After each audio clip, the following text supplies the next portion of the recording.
So today, the video here is about a lot of things: meaningless relationships, the lack of any real achievement that people are living, kind of just their day in, day out, 9 to 5.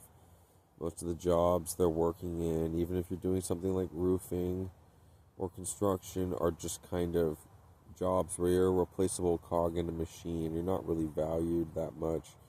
Ultimately, if something personal was to happen and you needed to take time off work, you'd probably get laid off.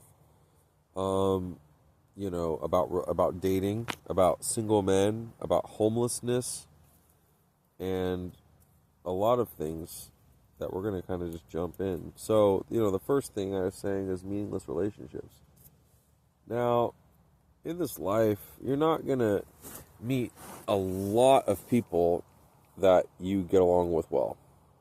And that's just kind of a fact. Is the more specific about a belief or the more specific about worldview or experience you get, trying to find common ground with other people, the more things that you want to have in common, the less likely you are to find someone.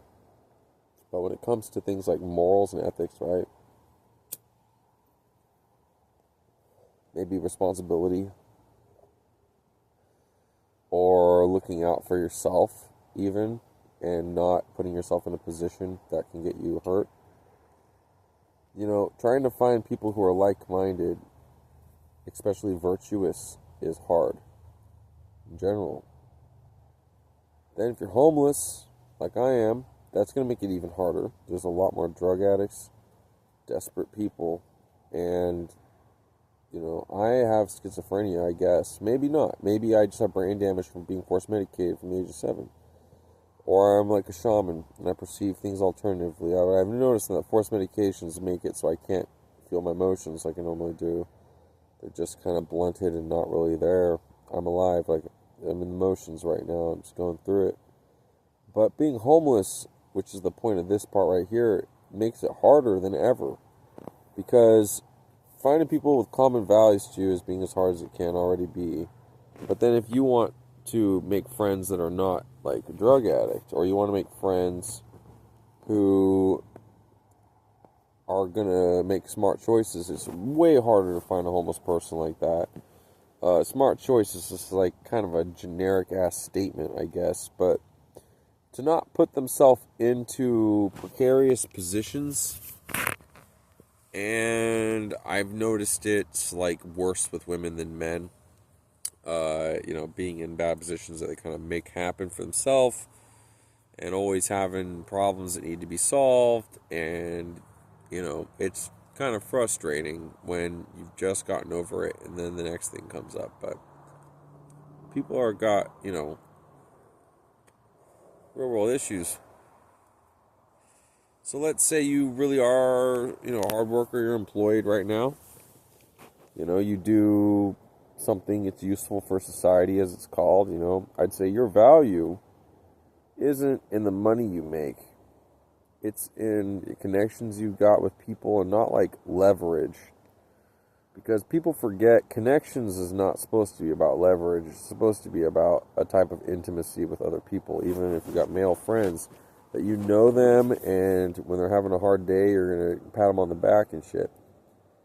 And I've noticed, I'm just going to switch gears real quick, a lot of hostility, especially in people I haven't known for a long time, that they kind of take out their insecurities on you. But let's get back into the working force, right?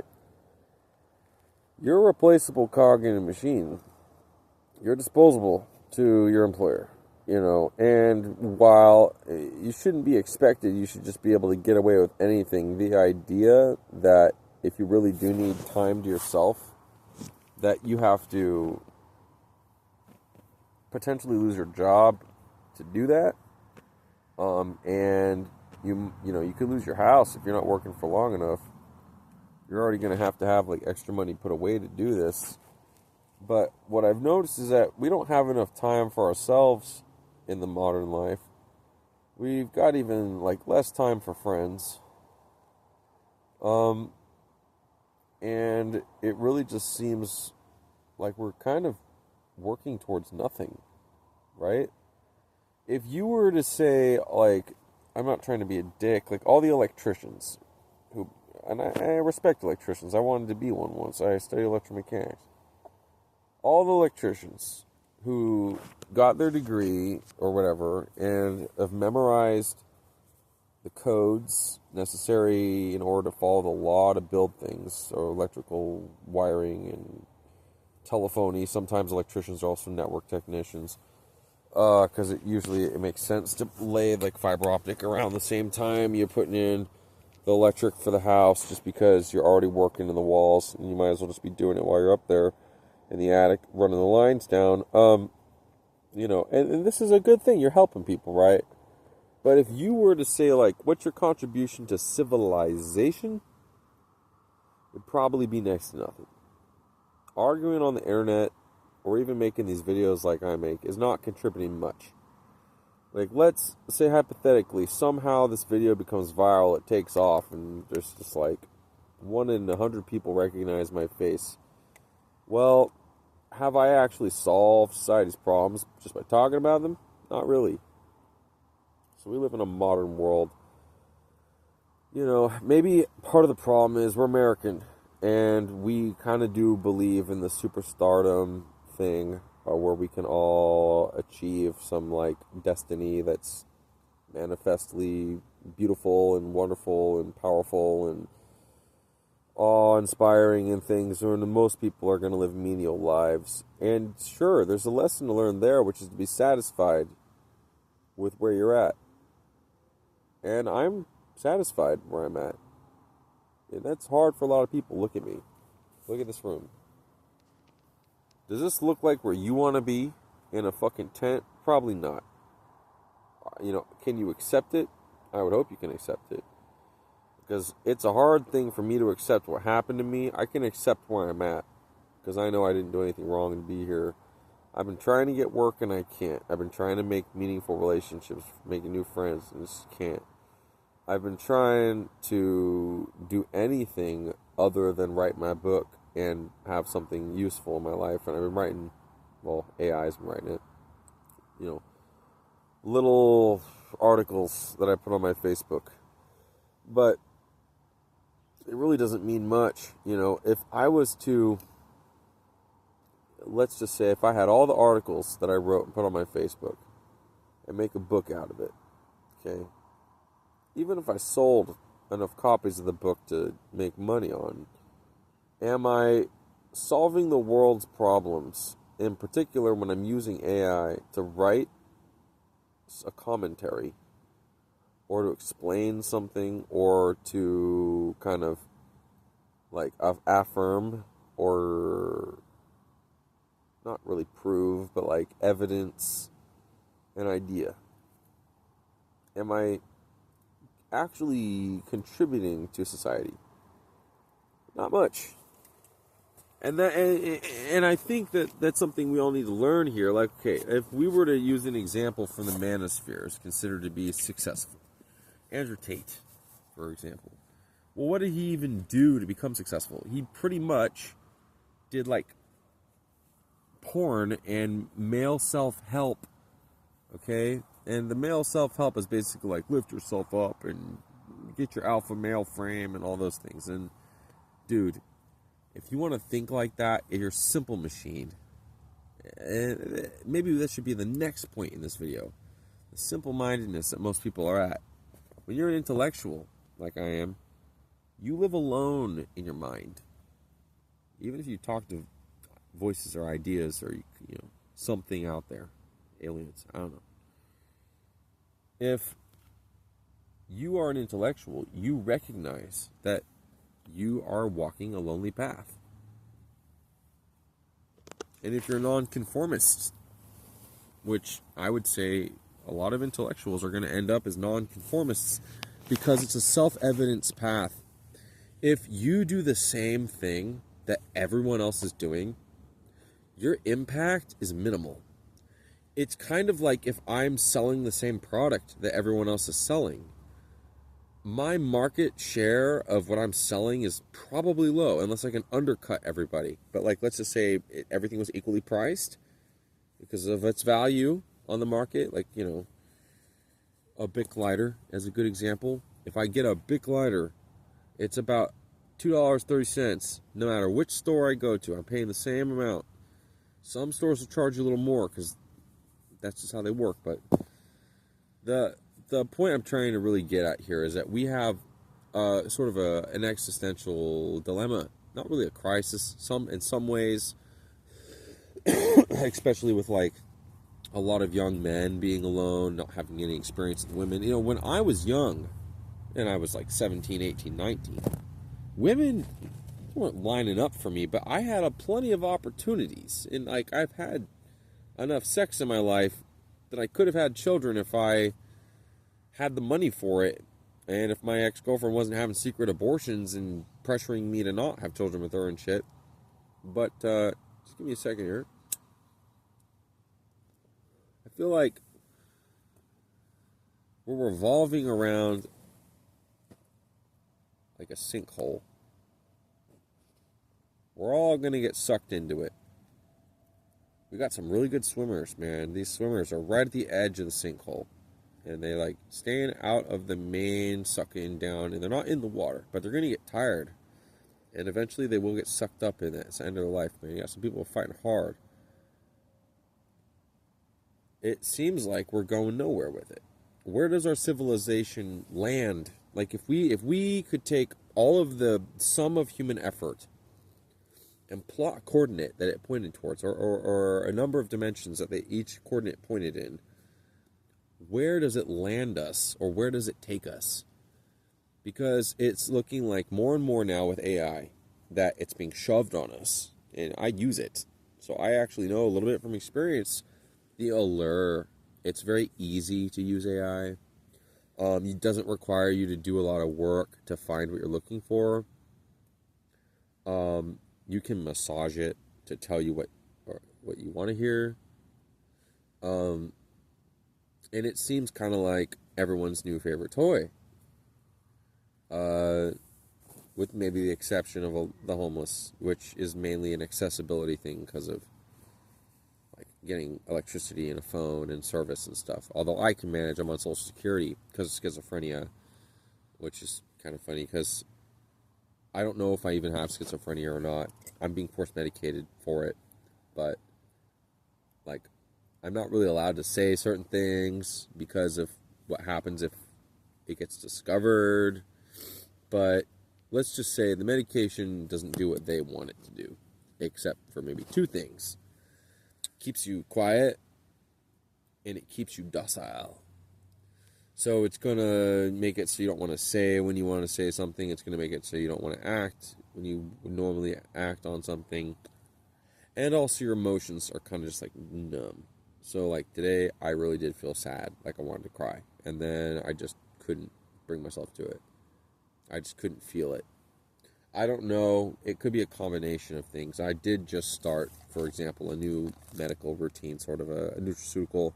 Black maca root helps boost your testosterone, and let's see here, Shilajit can do that. So let's go back kind of to the main point of this conversation, which is that we're not going much of anywhere. It looks like our machines are going to outlive us, and it looks like with as quickly as social trends have changed in the last century, we are in for a roller coaster of a ride soon. The whole world's corrupt. At least all the countries are. And out in the streets, there's poverty, and there's disease, and there's addiction, and there's people having a hard time. And I'd say that the main driver of mental health issues is, I mean, it's cliche to say, it's like trauma, it's past experiences, it's all the things that let you down, it's the insecurities that you have as being a human being. You need to have like community, you need to have resources. Community is a big term too, like close friends, definitely friends you can talk to about anything that are not going to shut you down.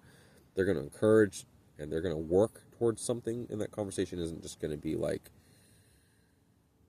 you say something and then nothing happens with it. They're going to brainstorm about how to fix a problem. I mean, that's maybe me being more masculine in my orientation towards like wanting to make a thing better and provide any way I'm able to. But getting back at like where we're saying in the first place, meaningless relationships and male loneliness, or just loneliness in general. I've noticed is like when it comes to like the dating sphere and stuff like that, the transactional nature of relationships and the kind of convenience first principle where you only do it because it's easy and it benefits you. If it was not easy, you would be less likely to do it in general. And if it didn't benefit you, you would just say, why am I doing this? So that selfishness, where a lot of people think selfishness is great. I think at a level, you have to have it. If you didn't, you would sacrifice yourself for nothing even. So, there's a level of selfishness that is necessary for preservation. And maybe even to be attractive to somebody else, you need to like take care of yourself and not always put everybody else's interest before yours. But I have noticed with the convenience and with the sort of like marketing of things, or like the transactional nature, I guess, of so many relationships, it's like, what can I get out of you? And how soon can I get it? What do I need to do to get it? I'm sure you've even done this once or twice. You've walk up to somebody and you have an agenda, but you kind of play along with it like you're there for the moment, and then you ultimately are kind of not, right? This is a human thing. It's happened. It shouldn't be often. If you're a good person, you're not doing that. Like, you're realizing it's not right, and you're actively making sure that when you see that kind of pattern in your mind, you're not reaching out to do it. But like, well, I got a bad memory, so I'm sort of losing track here. I think with so many people being alone and with social media, you can see my video here. You get this sort of like, it feels almost personal interaction, but it's not. You can't just ask me questions on the internet directly very often anyway. I don't have the accessibility. I don't have a crowd following me. I mean, I'm not trying to bitch, but most people never see my videos. I am lucky if I get 5 views, which is just nothing, right? If I make like a meme, or if I do like a short audio clip for like 2 minutes, I'll get like a few hundred views sometimes, or maybe 50. It's not the point. The point is that with the shallow level social interactions that we have, and then with online culture kind of taking it away to the point where we don't even interact with people, we interact with ideas. And we then share them online, thinking that we're going to show our group that we're attached to on that social platform. When the algorithms, most of the time, don't even show us each other's shit. So if you put up an update for something, I'm not even going to probably see it. The only time I might see it is if I specifically tell you, show me everything you got. Like, I have to for everyone I want to see from. The algorithm is very selective. And it's sort of like siphoning or putting a big barrier even away from real world interaction. Or like social media was kind of, I don't know how to explain it. Almost nothing was promised to us because the news didn't tell us it was going to be a certain way. We're just kind of like got this vibe it was going to be a certain thing, that we were going to be able to share whatever we thought was interesting. All our friends know about it. Everyone would interact. Everyone would leave a comment. Everyone would tell you what they thought about it. And then they would share it if they thought it was interesting themselves. And that was mostly not happening. All right, now let's get back to sort of like the social measure, though. So people, based on your clout, you've done things no one else has done, you got credit for it. You got connections, as I was saying earlier, should be about actually like understanding a person and caring about that person, but that's not what it's about. If you were to tell me how many people are your friend and then how many people do you talk to on a weekly basis, it'd be like, count the number, it'd be a big difference in the number, I'll bet. Especially if we took your social media friends list, 400 or whatever you got versus, are you calling 400 people a week? I don't think so, unless you're working a fucking telemarketer's position. So, we end up in a situation where we're already having a hard time making real friends. So we go on the internet and we try to make friends that way. And it's not happening most of the time. And, I'd say like 99% or more of the people who have added me, just randomly added me as a friend on like Facebook, for example, are just scammers, or they're trying to scoop data about you, and so they have to be a friend so they can see your feed or whatever, and then they just feed it all in data centers so they can sell it about you. So this is just kind of a position we're in. These are like modern world issues. We didn't have the same problem in the past. Let's get back to relationships for a moment. So it used to be you like were next door neighbor with a girl, and you end up falling in love at some point because you spent a lot of time together, or you're at school, right? Or maybe your friends thought you were compatible with one of their friends, and so they'd arrange it together. Well, that's just not really the case anymore. We moved from that into a period of romanticism, where how people found each other was more like you professed your love and you sort of like did a grand gesture and that worked. And then that started going away. And then this utilitarian shit started popping up. Everything is in exchange. Everything is based on you provide more value to me than the guy next to you. So it's not about this sort of like who's the real person beneath that matters. It's about what can you give me that I want out of you. I think everyone realizes that that's not a great way to operate, whether or not they are going to listen and believe it to be their own necessity. Like, don't be a user or a fucking, what do they call them? A mooch, right?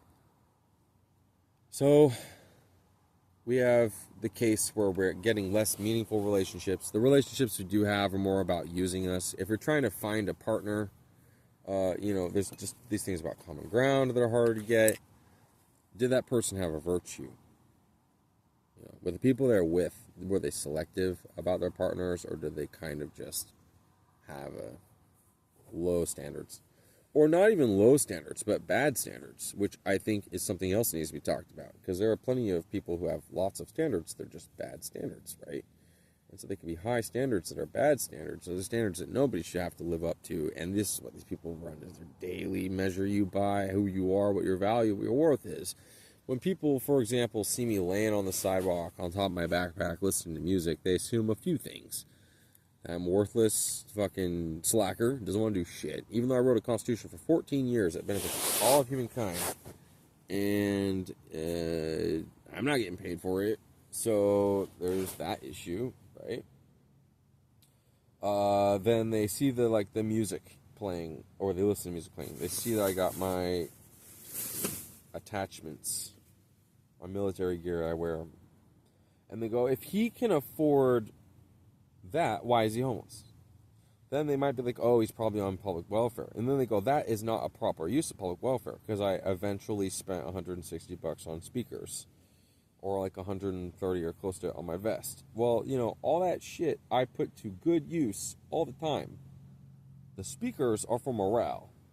And there was a period where I thought I might use them for public awareness, talk into my phone, use the speaker as a PA, but it fucking didn't work out as I wanted to because the delay was too high from that, and I was getting a little bit of feedback too, so it wasn't really something I could manage. If I could isolate the sound so I didn't have to hear the delayed feedback from the speakers as I talked, it'd work better, but whatever, doesn't matter. You can record yourself and talk with it anyway, you don't have to do everything live. But getting a little bit off topic, people assume a lot about me when they see me. Of course, there's some good things that are true about me that people don't believe. Like, I'm not a drug addict. See any track marks? Because I aren't. Although there are fucking, what do they call them? Lice bites. I got a lice bite on me somewhere. You can see it right there. Not a drug addict. I'll occasionally use LSD or magic mushrooms, depending on what works. But it's not consistent. And those are also mind expanders. So you're not really chasing a dragon on them. I don't really use them expecting to get any certain level of effect. What happens, happens, and I deal with it. But I do smoke a lot of pot. People don't understand that either. But let's get back to the real point of the video.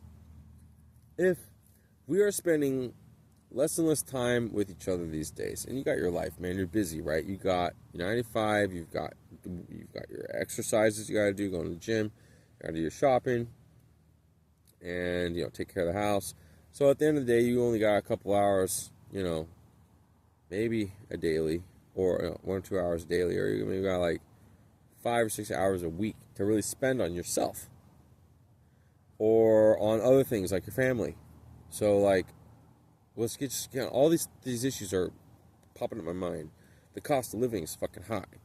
You're working hard. If we were to talk about your return on interest or your return on investment or your return on effort, somebody who was working in the 1960s had to put in roughly 20 times less work to get the same amount of purchasing power for that work. 20 times less. Okay? That is a big fucking disparity.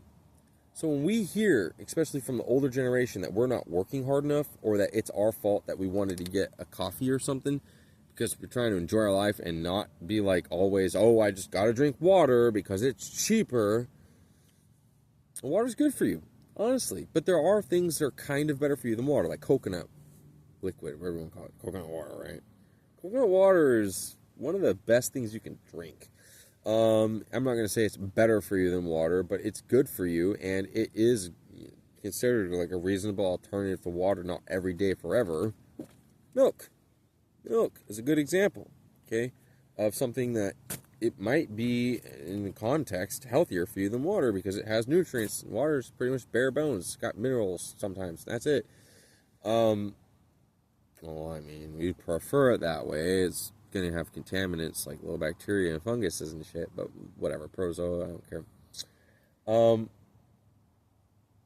We are in this fast-paced modern world where, and it is not always the same for everyone. I'm homeless. You're probably not. If you're watching me, you might be, but odds are you're not. But you might be someday because the purchasing power is going to rip down. When you don't have real strong friends, connections. There's like a lot of people these days that don't even have 5 close friends. I've got 2. So there's always that, right? I never had huge groups of close friends. And if we were to expand that group a little bit, like people I interact with that I get along with that I enjoy the company of, would be about 5 or 6 people total. It's not a lot. It's not. With the lack of a safety net, really, think about it. You could get disability for a while if something happened at work. But, like, let's say your mother dies, and so you take some time off work, you lose your job. You eventually could lose your fucking apartment. And if you, or where, mortgage you're paying, because most people don't own a house. The bank owns your house if you got a mortgage, and put it that way. Like, your name's on the title, but bank owns your shit. So anyway, if something serious were to happen with no real support, people end up destitute. And that transactional nature, that convenience that I was talking about earlier, that applies even to family. Your family could be different, but I'm willing to bet that if you tested their limits, that they would give up on you. So, I don't want to hear people say they think love's unconditional when it comes from family, because it is definitely conditional, just the tolerances are usually higher. If you couldn't ask your family for help, and you didn't have any real close friends to rely on to try to piece it together, and you couldn't get any sort of assistance, you would be in a shitty situation. I doubt you would start using drugs because you're homeless, because I've only been homeless for 2 years. Well, I was homeless when I was like 19, 18. But I had a long time I lived in a house. About 10 years I lived in a house. The point is, if you become homeless, you're not like going to just all of a sudden go off the rails and become a whole new person.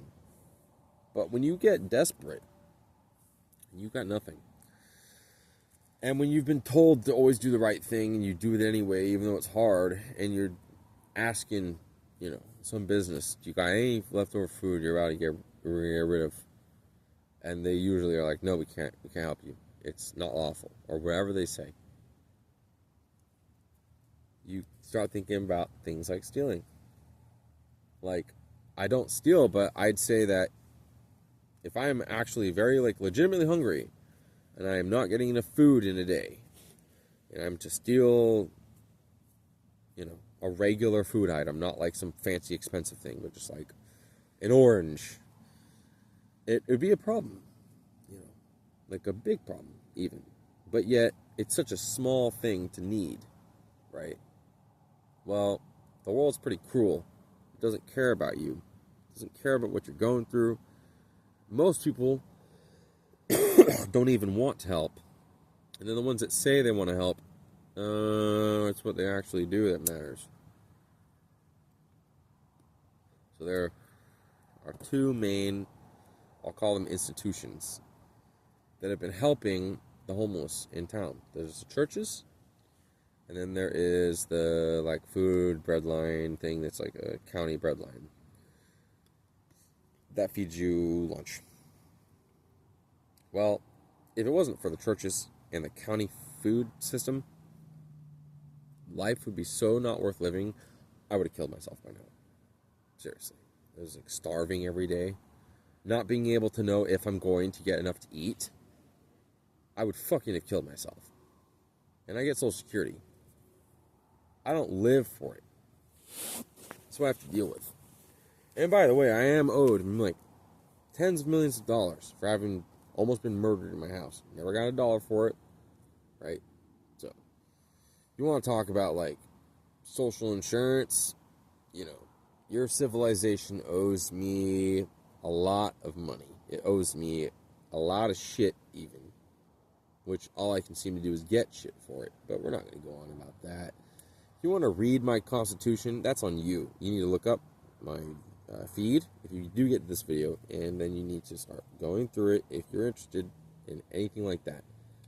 That's been my life's work. That's what matters the most. Everything I've been putting in work for orients and aims in that direction. So if we don't get a new country in my lifetime, we don't get our major constitutional convention to amend and add natural rights and natural justice as strict adherence points, unalienable, absolute, self-regulating rights, and more to be said, trust me. If that doesn't happen, I do have no reason to stay. To kill myself would be ultimately not anyone's loss. And I don't want to have to deal with all this forever and just have it always get worse. It's not going to get better. People are going to lose their jobs because of AI. They're going to lose their jobs and shit they were trained in their whole life. And they're going to just be shown how disposable they really are. And all of it's at a whim. And life can change so quick because there's no stability anymore. That would, stability was for the 1930s, 1950s, right? Not the 30s. Maybe the 1910s. Stability was for the old world, before everything got turned upside down. So, I mainly just wanted to mention kind of things that I've been thinking about. When people are living alone more often, when there is so much risk associated in the world, it's day-to-day living, getting a job is hard in general. It's like a competition to get a job. It's not like a responsibility that you're just fulfilling by applying for it. It's a big competition that you're in. And it's all these people are competing with you. It's not just we need work, we'll hire you. It's we need the perfect one. It reminds me of a woman's hypergamy, actually, the way that employers hire you. It's basically if I get a perfect employee, I won't hire them. They won't hire me because I'm a felon. And I'm a felon because I did the right thing, defended myself in my house from the cops, and they violated the law of the land. And I've tried to explain it. People who are supposed to be on my side have blamed me for what happened. People who are supposed to know the story apparently don't understand it. But if the government violates the Constitution, the Second Amendment is there so you put a bullet in their fucking head about it. End of story. That doesn't happen at all. Like, imagine if all the gun-toting, God-fearing, whatever nonsense conservatives call themselves these days were to actually do what they said. Right? Like, oh, he won't take my guns. But if they take a schizophrenic's guns, it's okay because they're schizophrenic, right? That makes they're a victim from having a gun stolen, and potentially they've been attacked in their life, and so they're hyper vigilant and constantly worrying about being under attack, and so it manifests as delusion or paranoia. But ultimately, it's from real world experience, or they have the genetic memory of people being under attack that they're experiencing a hallucination, which is more of a ghost, and the genetic code of a real, actual threat that exists that just might not be directly affecting them at that moment. So they're kind of tripping on the old signals, the old patterns. But, you know, you'll realize your disposability someday. Nobody cares about you except the very small number of people like me who don't know you because I can't meet everyone. I'm a good fucking dude. I ain't got much. If I had more, you know I'd be doing more. Can't do that much. Main thing I help people out with these days is giving them cigarettes. Everyone wants a cigarette. You know, I'll roll you a cigarette, but I don't want to be your cigarette machine because I have to roll those cigarettes. And the reason I have smokes is because I'm frugal and I plan ahead. So I buy this big ass, it looks a little smaller than usual, but whatever. This big ass bag of tobacco. And because I actually buy it in bulk and I divvy it up in my Ziploc bag, which actually works really well, I have tobacco. So while most people are going to run out of smokes in the second week of the month, I've got it all month through. And I very, like, to the dollar even, plan out my expenses before they even next month happens. So by the time I get paid, I've already got everything that needs to be done, taken care of. Within the first 3 days, I've spent most of my money, but I have everything that I need. Like my supplements. I'm trying to take back my health. People don't care about you that much. And the ones who do are usually in a position where they're helping people, to be honest, because they love helping people.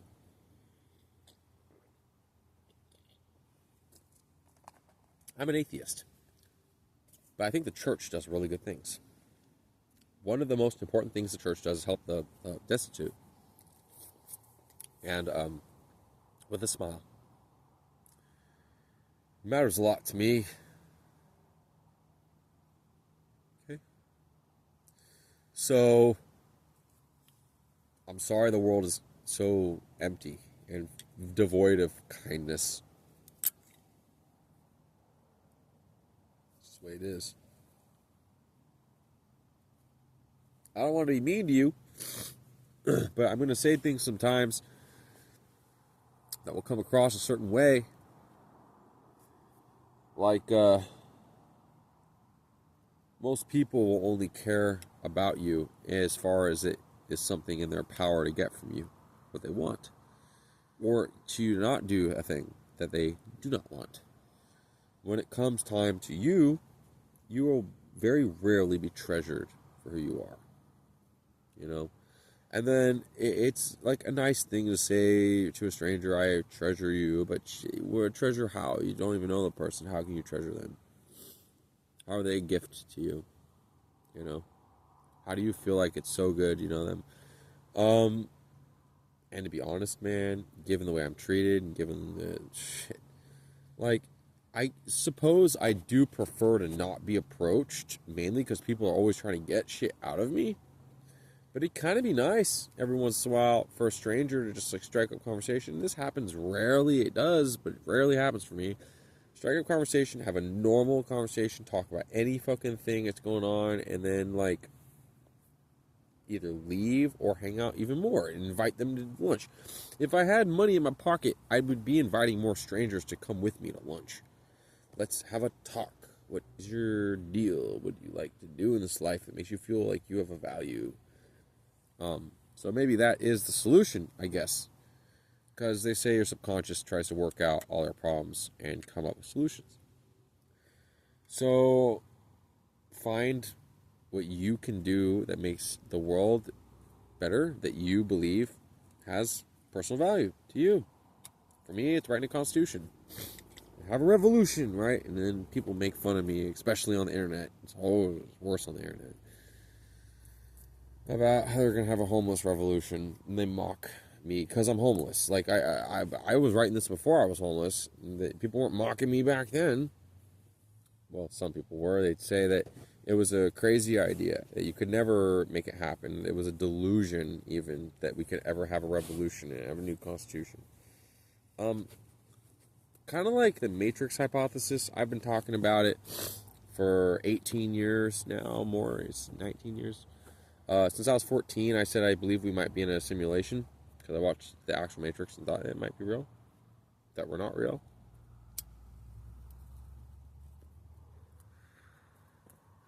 You know what? I forgot, and I'm willing to admit I forgot what I'm talking about. I think for everyone, like, one of the most important things to recognize is that you need to be at peace with yourself, you know? Because you're unlikely in the first place to find people that match your level. And I also think beyond being at peace with yourself, you need to be able to accept people where they're at, which is kind of cliche, but it's going to add to your ability to appreciate without judging the circumstance someone's in and how they might be doing their personal best even when they're at a personal low, right? So that's valuable. But man, talking about the man's sympathy movement, or some people call empath, right? So most people are never an empath because they've never been through anything remotely close to what you've been through. They just have sympathy for you, and there's too many, I don't know, man, non-thinkers, I guess, that kind of parrot these things back and say, I'm an empath, I can sense your emotions are off. Okay, no, you're a sympath, right? Like, for example, it would be closer to empathy because my body went through the pain. But sympathetic nerve damage or nerve reaction is when I have damage to one side, my brain mirrors a little bit, and I have an ulnar nerve damage. So I used to do this clutching thing where I clutch like this and I'd clutch like that because my nerves are damaged in these fingers. That would be a sympathetic reaction, right? Okay. That point of that is the meaning of the word is important, but whatever, man. Like, I've definitely had the overthinking this to know the undersight that most people have had was an oversight. They don't know what they're saying when they talk. But whatever, man. So this is what we're dealing with, and almost nobody will see things from your point of view, your perspective. That includes these people who claim to be empaths. They will not be able to understand it from your perspective. Also, another thing worth learning, I guess, is that most people don't care about what you have to say. They care to hear what they think out of your mouth, which I will admit I scooped that off the internet, but it's true. I noticed I've done it. I've been like, well, here's a topic, let's talk about it. I'm just hoping you agree with me from the get-go so we can just kind of not have any more argumentation need to be had about it. I hate having to explain myself and convince people things, but most of the time, your explanation doesn't matter to them. They just want to see you do a little dance in front of them, squirm a little bit. The truth also is one of those things that's not often sought. I mean, it's often claimed, but not often sought. To find the truth requires you to throw most of your assumptions, or all your assumptions, even about the meaning of the word truth, out the window, and then build up again to completely relearn everything that you teach yourself. When you've learned the principle of teaching yourself, you have to relearn everything by teaching yourself. When you do that, then you can begin to have a level of competency beyond the average fucking schoolboy. But being alone is one of those things. If you're a deep thinker like I am, and you like this video, feel free to leave a comment. I don't really care if you put a thumbs up. you should maybe subscribe. We got a lot of, diverse types of topics to talk about, although a lot of it orients on, like, homelessness, masculinity movement, Constitution. I'm not exactly sure if this talk went anywhere, but at least it's putting it out there. We've got these things to deal with. We really do. We have, like, a society apathetic to other people. We got a relationship situation that's all about status. It's all about trying to prove your worth. But then again, I'll be honest, I've never heard of a woman falling in love with a man because of his mind. Where he's like, oh, I just can't believe he's so smart. Like, yeah, I just love it. Like, nah. So, they're not going for the smart guys, put it that way. Because if they were, they wouldn't be going for these fucking lowlives that only want to fuck them and chuck them. They'd be looking for men who want to foster a real relationship. Although I've gotten some feedback, and I've heard that it might be because these women are such low caliber that they're really only good for one thing, which is fucking and chucking, because there's nothing else you would want to do with them at all. They have nothing to talk about with you that's meaningful. They have no real hobbies. They want to eat your food and drink your wine, and then they want to, like, fuck you and leave, pretty much. And so, let them have it. But anyway.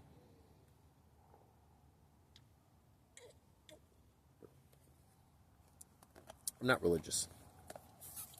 I've been a lot of different, like, religions in my life. I've been Shivaist, Hindu. I've been a Christian Vedic polytheist. I've been a Christian. I've sort of vaguely been, like, a pagan. But, I would like to say I'm thankful. Not necessarily always about the viewers. Oh, we gotta tailor to the viewers. But I'm thankful that at least the few good things that I have going on in my life consistently are because of real values. So, it comes down to your values. If you want to have a meaningful life, then you need to reflect your beliefs and those values on others too. Like light shining off a mirror. And use the good example. But it's going to be harder and harder in the future with, and let's be honest, it's already starting to happen, robot dating. To meet people and to have a meaningful relationship with anybody. Who wants to date an automaton that will just say what you want to hear? I don't. Now, I'd be honest, I'd like to be with somebody who agrees with me fundamentally about things and might even go a step beyond me so I can be trying to catch up to them. But that's not going to happen.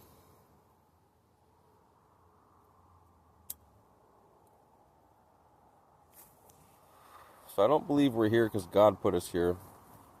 I don't believe that everything happens for a reason, or at least not in the way that people commonly refer to. Like, there's definitely a reason things happened, but it's not like someone's reason or the reason. There's just a reason. I don't know. I think this whole world is in an existential crisis right now. It's in sort of a self-identity crisis. What does it mean to be human? We're learning that.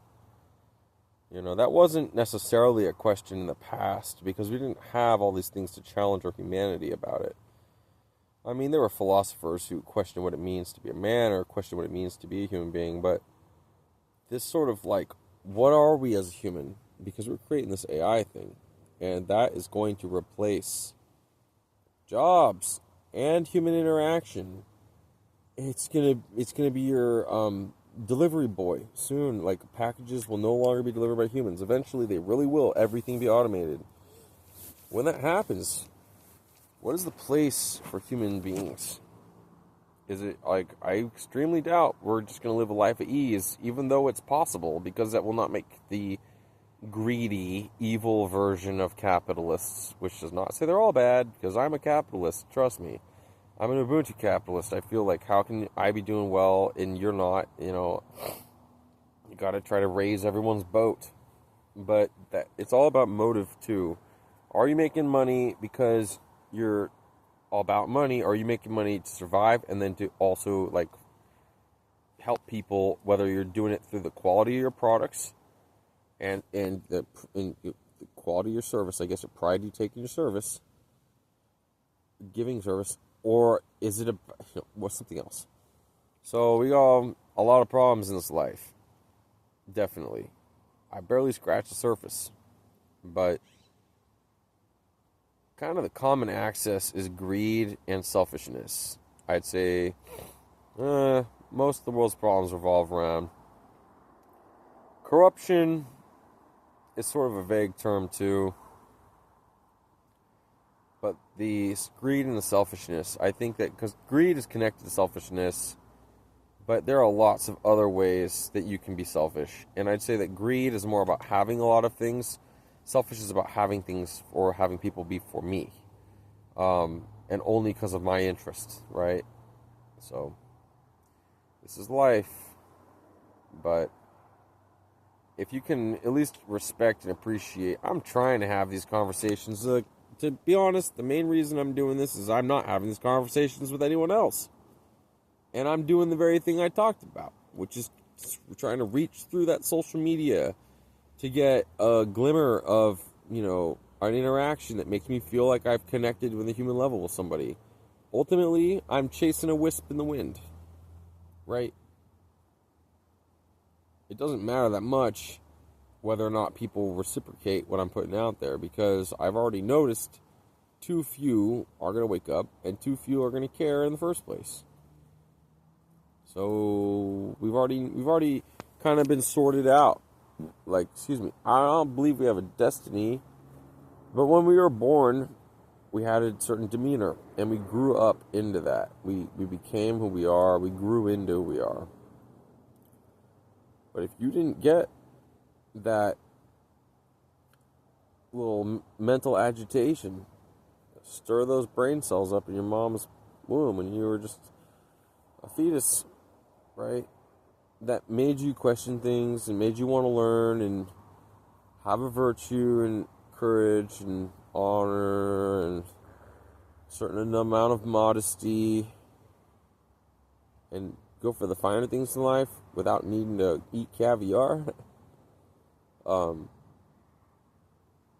yeah, you're going to have a problem. I think it's kind of a lonely world. I don't like Aldous Huxley, but I do agree with one of the things he said, which is that fundamentally what he said is that we all live alone in our own little world, and we're kind of isolated from everybody else. And, some people think it's great, but ultimately it's a lonely place to be. Nobody goes through our experiences with us. Like, we can go through a similar event, but not have the same experience. The experiences are very subjective. So I'm not really sure if there's any higher value to what I'm saying other than pointing it out, which is maybe just saying the obvious. I do believe that some of them, but not all of these problems, can be fixed if we lived in a world that promoted individuality. And I actually mean that in sort of the absolute sense of your rights, and not as much in the, they made a musical song. Like, that's good too, man. You got freedom of communication, and freedom of expression, but it's all pretty highly curtailed. We do not have, respected by the court anyway, absolute, unalienable, self-regulating rights. We do in the universe, but not by the United States' perspective. It's a big problem. And I wouldn't be homeless if my rights had not been violated in the first place. And if I had some sort of actual course of remedy, I would have taken it. I never got a remedy. I'm still on the line for all the things they did to me. I'm still the one suffering at the end of it. And I'm the one holding it together too. Because, the world might tear you apart, but you have to be the one to decide to stay together. Yeah, there you go. Now, all of a sudden, the whole 50 minutes of this thing became worth it because I got that little gem out of there. But if you want to feel better, I really advise, as hard as it is to make new friends, that you still try.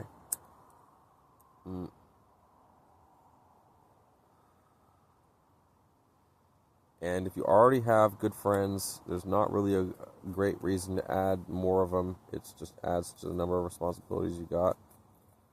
You gotta look in to make sure your friends are doing okay. And if you're calling 400 people every week, it might get a little weird. For you, anyway. Sort of a joke. But with a world that really only cares about the bottom line, and most people will sell out for dollar bill, which is the almighty dollar. It controls man's soul, his destiny, his will to survive. Don't be like everyone else.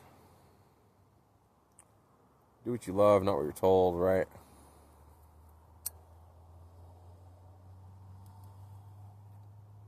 I think that's a good lesson.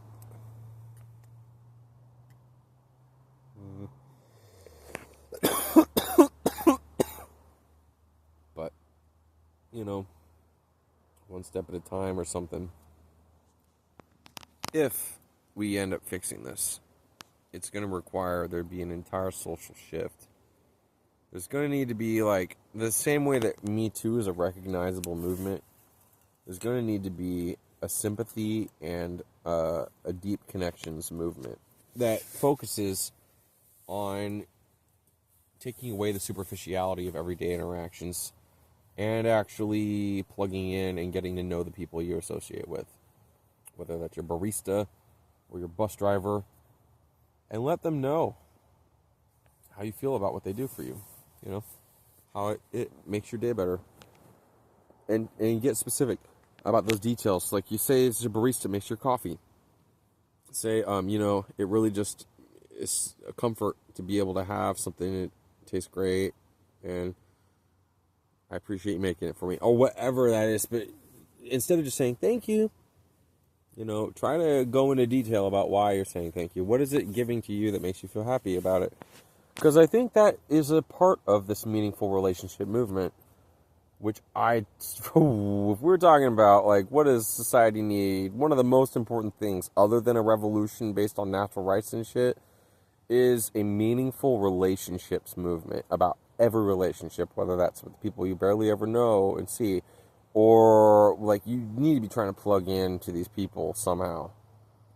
And there will be people who are shy about it, or just, like, rather live their private life and not have an additional amount of meaningful contact made. But I think if we as people could try to do that, you're going to make people happier, dude.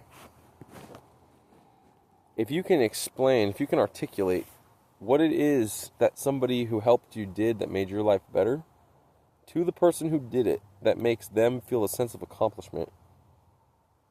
And that's an important thing for the sense of self. Without a sense of accomplishment, you have no real, anchor. I mean, there are some other anchors, your relationships, but if they're not meaningful relationships, there are only a few things I can think of as a man that I stay here for. Meaningful relationships, sense of accomplishment, and I want to see where it all goes. I want to see if I was right. And then I guess maybe, beyond that, to make a family, which connects into a lot of those other things too. I'd like to see that I'd be a good dad, by actually doing it and getting the feedback through the kids being successful.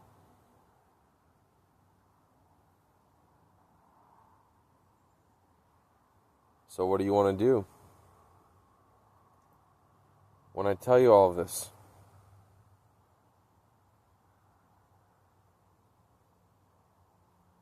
want to fix it? Do we even know how to fix it?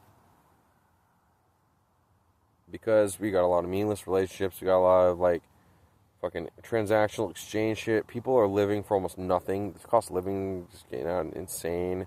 Purchasing power dollar comparative to, you did 8 hours of work in 1960 and you did 8 hours of work in 2025.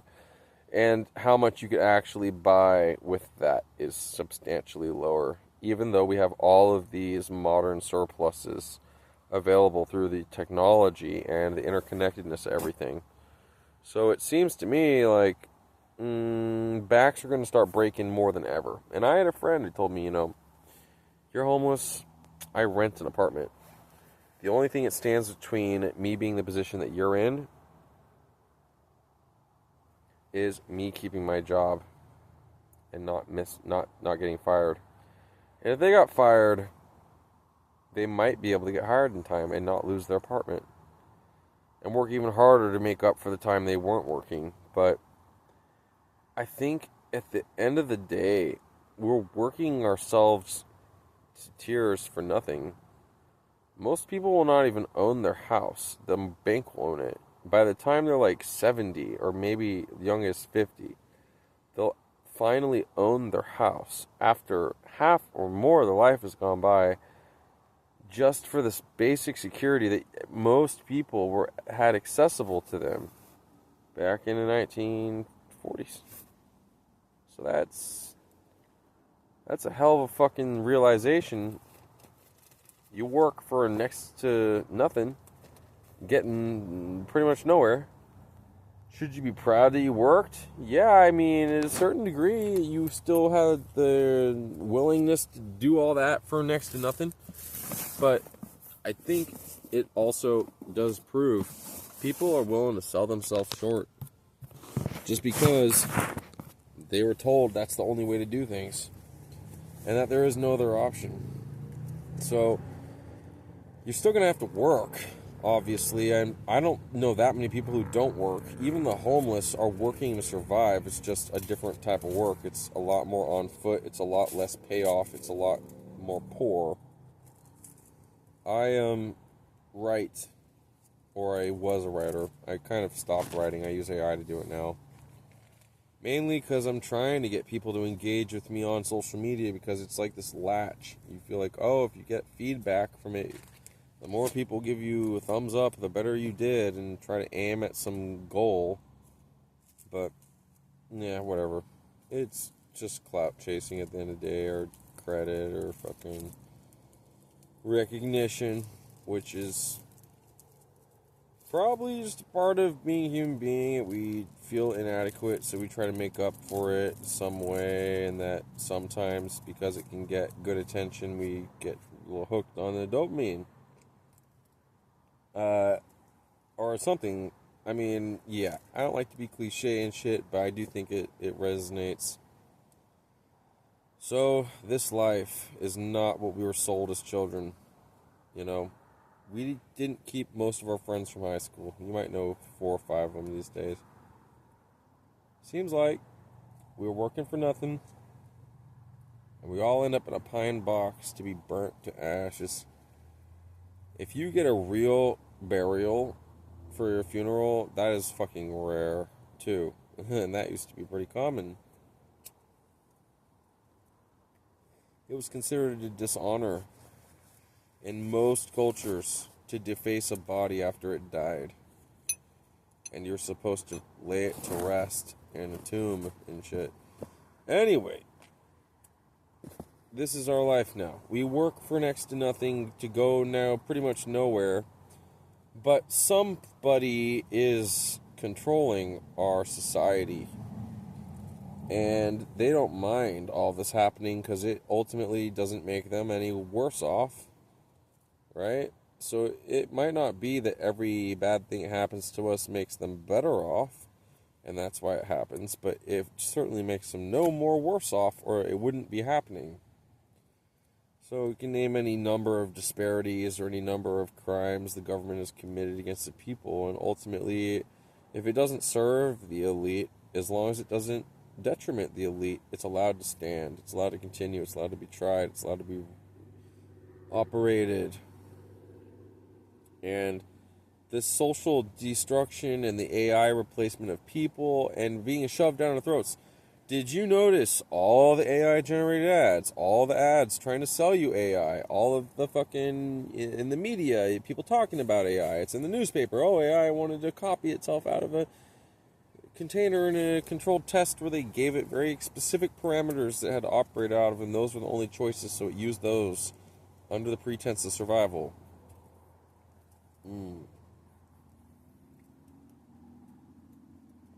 Well, the reason is simple.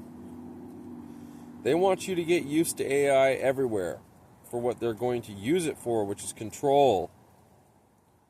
Why is AI going to be used to replace human interactions? Because they can tailor the human experience as a product with their AI.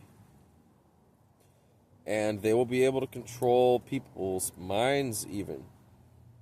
When people are literally making love to this appliance, okay, and this isn't a woman's dildo or something. This is a far beyond any, like, fucking machine. That people are going to develop emotional connections to their appliances, man. And it's not going to be like, oh, this old Xbox. Me and my buddy played so many games on, I just couldn't lose this Xbox because of the memories. It'll be like, this is the memory. This was my life. My robot is my friend. It's going to be fucked up. Oh, man. So, get used to this idea of this society decaying. Some people say it's always been happening, so then it's kind of in a perpetual burn. It's like a wildfire that continues to go in a circle. Every year it goes to the, like California's always on fire pretty much, right? So, if you want to fix it, work on meaningful relationships, work on that outreach thing I talked about. You tell people why you appreciate them. Compliment a stranger for a real reason. If you see somebody who doesn't look happy, ask them if they're okay and do they need anything you can help them with. Just try to give there a reason for people to stay here, because I know that I don't have that many anchors in my life. I got like 3 anchors, okay? Maybe out of them, half of it is all a solid thing. So I got about 1.5 real anchors at the end. Got 0.5 on all of them. The strongest anchor, most crazily, is the Constitution I write, and the 2 other anchors are like my friend Chris and the girl I'm into who doesn't even want me. So, look, that's what you can do sometimes. That's what you got. But you know what would make my life better is if people treated me genuinely like they actually cared about me, which I don't believe most people do. I think most people see me as a disposable fucking asset in their life. If I'm inconvenient to them, then it's a problem that they're going to make my life about it. So, most people won't care about what happened to me. They'll just say I was wrong for fighting back. But I got shot by the cops in my own house. They came in unlawfully, violated the 4th Amendment over alleged disorderly conduct, which is a misdemeanor here in Oregon. I didn't even commit disorderly conduct. My neighbor trespassed, and I ended up videotaping my interaction with them, telling them as I issued a no trespass warning. The neighbor retaliated using the cops. When I started mouthing off to the cops about it, because I told the cops, you need to be telling them not to trespass, not me, the other way around, you got it backwards. And the cops were just not being receptive to my actual need for them, to neighbor to stop being the aggressor. Well, ended up the cops trying to murder me that night for the neighbor. All they were saying about me in the media was a lie. I didn't threaten anybody and all this shit.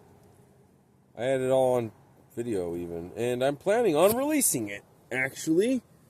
I've been talking to some attorneys at the public defender's office, and they are planning on redacting all the body cams footage that needs to be redacted, and then I'm getting back a CD-ROM that I gave to my attorney back when I first got shot that proved my innocence.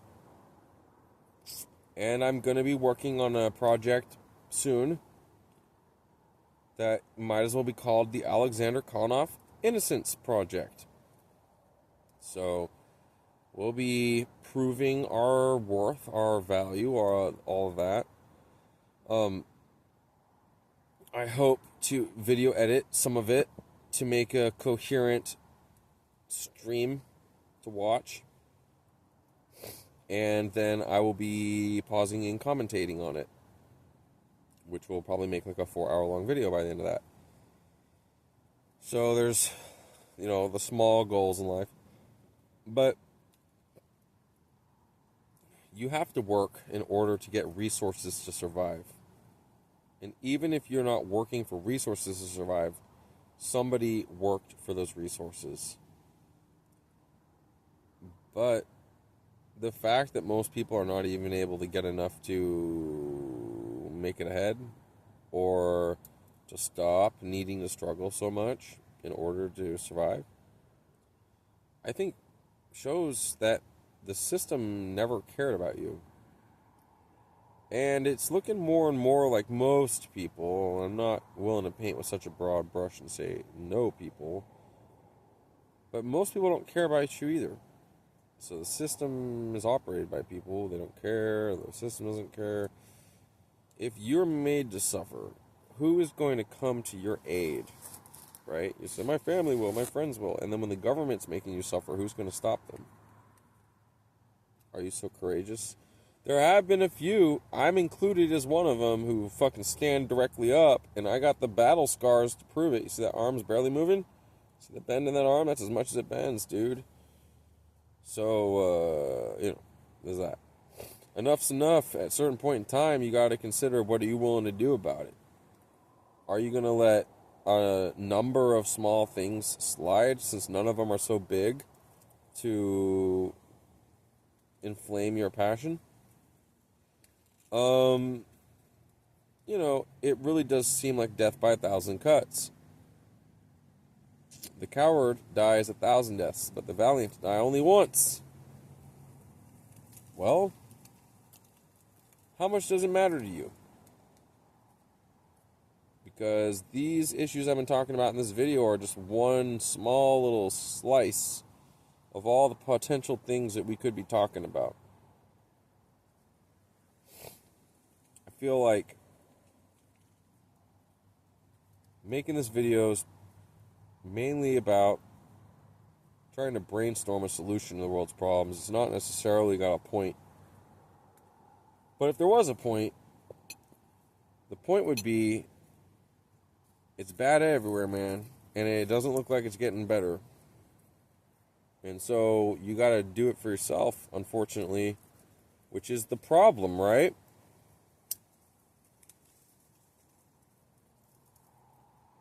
And without becoming communists, everybody lifting their sickle as they bang each other with hammers, I think that we do need to get back to more community-oriented, people know each other style of living, which might also include moving out to a smaller city.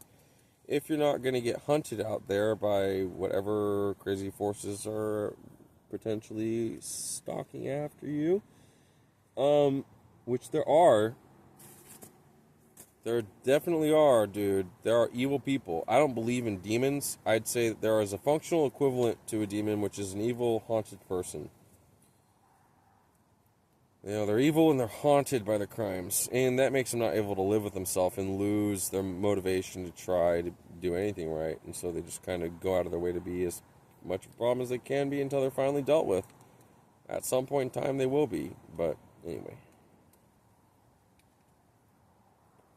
I'm not one of the people who thinks whatever you're going through, you earned it or deserved it. Like, that definitely takes a whole bunch of the real story out of the equation and tries to blame what can often be the victim for the position that they were placed and did not have any choice to be in.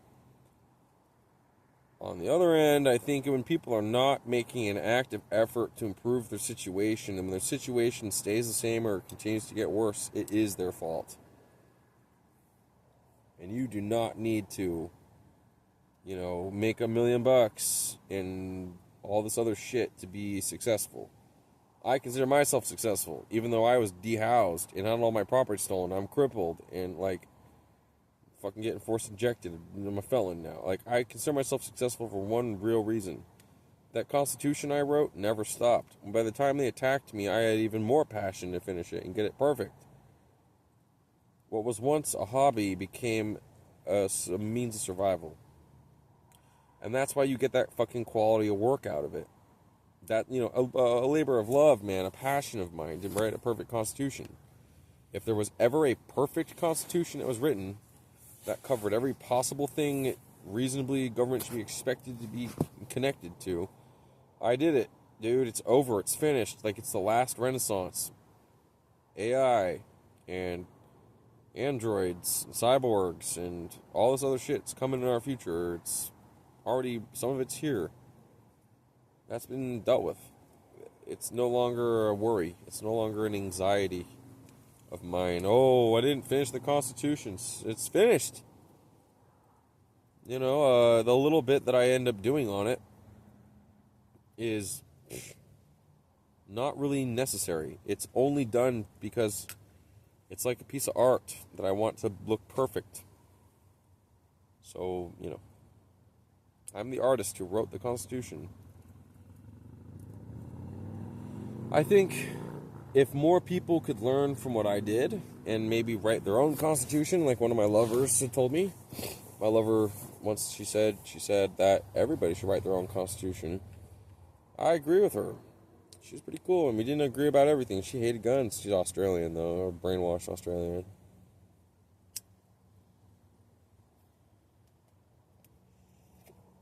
There's a lot of brainwashed Americans, man. There's a lot of people who are not even really American in this country. Like, they're born American, but they don't act like an American. They don't have the type of tolerance to other people's actions that you would expect from an American. They kind of expect everybody to tolerate them, but when it comes to be tolerated the other direction, it's like, no, you do as I tell you, slave. I mean, they won't say it like that. They'll be like, you're my neighbor, shut up. You're my neighbor. I don't like to hear you at 3 PM. You're my neighbor. I'm sending the cops after you because of what the fuck ever. You're yelling to yourself in your front yard. I'm afraid there could be a fight. Somebody might get hurt. Really? Who might get hurt when I'm yelling to myself in my own fucking yard? When I had a yard. Oh, that was the days. I'm yelling to myself about shit that bothers me, and the cops are showing up, making it worse. And then I end up talking about that, and then I end up saying, fuck the neighbors, they're my enemies. And then they go, he's targeting us. We're fear for our safety. Meanwhile, they send the men with guns to come after me and tell me to not cause a disturbance. It's pretty fucked off, don't you think? So I'm expanding the video now. The video started with a narrow scope of not really much of a solution, but just a series of problems that have been noticed that somehow interconnect. And it brought me to the point where I started talking about the general problems of society. So, you can go from A to Z. It's all written in the Constitution I made. And I'm not trying to boast. I'm not trying to self-inflate or overappreciate my value. But basically, no more important work has been done in all of human history except perhaps the invention of the fucking antiseptics and the internal combustion engine. So, I think if you want to fix the world's problems, you need to start looking at the solution. Operation Greenway was the old one. Now it's the Cascadia Plan. It's all the same idea. CascadiaPlan.wordpress.com. We're making a book in September called Project 2028, the Cascadia Plan. It's just a colon, right? Colon for to text. I don't remember what that's called. Syntax? Is it called syntax? Anyway.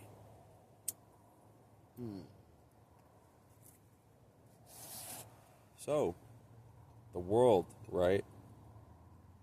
What a fucking shit show. It's a clown circus.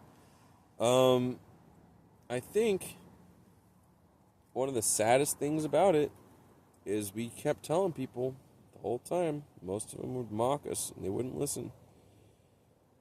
I think that they would immediately issue disrespect. Doesn't guarantee that we're right, but it does prove something. It disquieted the inside of them. It stirred them up. That potentially they have cognitive dissonance and cannot handle being wrong, and so they have to make you out to be wrong for them to no longer be afraid of them being wrong. Instead of accepting, I can be wrong, teach me better, they do not, that's not where they're starting from. So, It's also up to you to decide if you think that's a problem or not.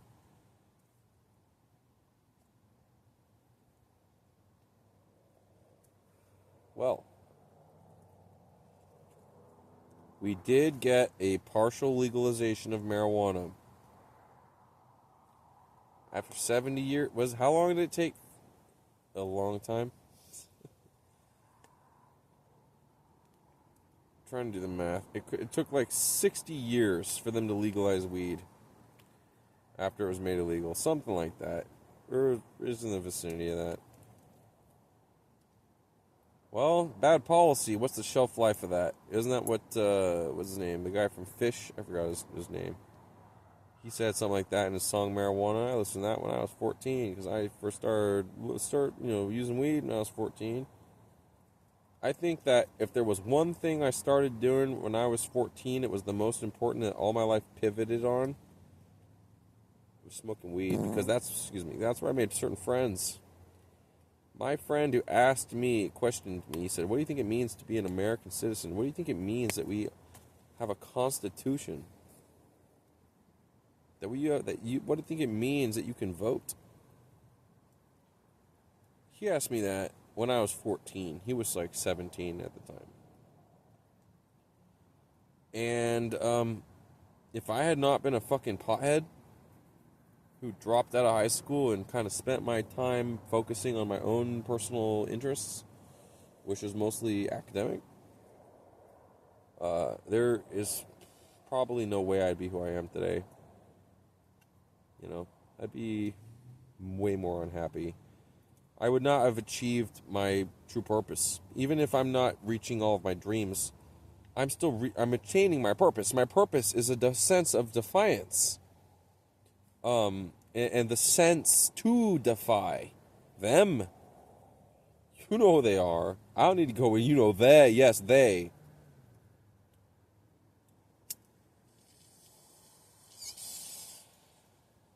So I guess this is a rant. Is this called a rant? I think by now, an hour and 20 minutes in, it's a rant. What started off as a vaguely structured commentary has now devolved into the category of random thoughts of some dude on the internet. But, shit, that's what a lot of content at least started off on YouTube being, although it's become far more professionalized and monetized and all that. One of the things I never got about the rest of you is trying to make money out of everything. I can't grasp it. Why you would always, everything you do is about trying to get some sort of thing out of it. That's just fucked up, isn't it? To always be expecting to get a thing. I don't know, it just seems to me like, where's your fucking sense in valuing other people's lives without having to get something out of them for it? Right? And I can see it's a paradox, man, but you can go one way or the other. You can go philanthropist, or you can go Ayn Rand. Selfishness is the only thing that matters. Some people would say selflessness, like Jesus. Sacrifice yourself for everyone's benefit. And then you got Herod or something on the other end trying to make the fucking money get rendered unto Caesar. See what I mean? So, it's life, dude. I recommend any of you who watch this, which there probably won't even be more than 5 people who do, but this might be worth sharing. If you're a Christian, I want you to, spend a Saturday off. Drive around downtown, look for the homeless. You will know they're homeless. I want you, instead of giving them $20, I want you to bring them some food. So go buy 5 things to take out or whatever. Okay? And I want you to feed the homeless. And then tell me you didn't feel good doing the right thing and that I was wrong instead. And I'm willing to accept I was wrong. You might not appreciate what I'm trying to teach you. But you as potential Christian, to never actually help the homeless, but to profess that you believe in Christ, but then not live the way of Christ, is kind of like saying, I believe that, promiscuity is bad, and then sleeping around with everyone anyway. You're just being a fucking hypocrite. It's not good. It's not a good look for Christians, man. And the church, 2 churches in town, like maybe it's 4 total, all together, are actually doing the right thing for the homeless. They love us.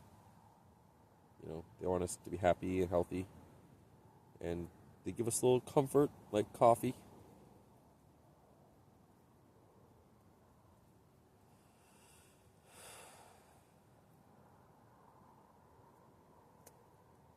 You know, what hurts the most is that my grandma blamed me for what happened when it was clearly not my fault. It's always got to be my fault, though, because I said something somebody else didn't want to hear, and I wouldn't shut up when they told me, so that makes me the villain. Especially when they use the cops to get their way, and I have to fight them off in my fucking house. Right?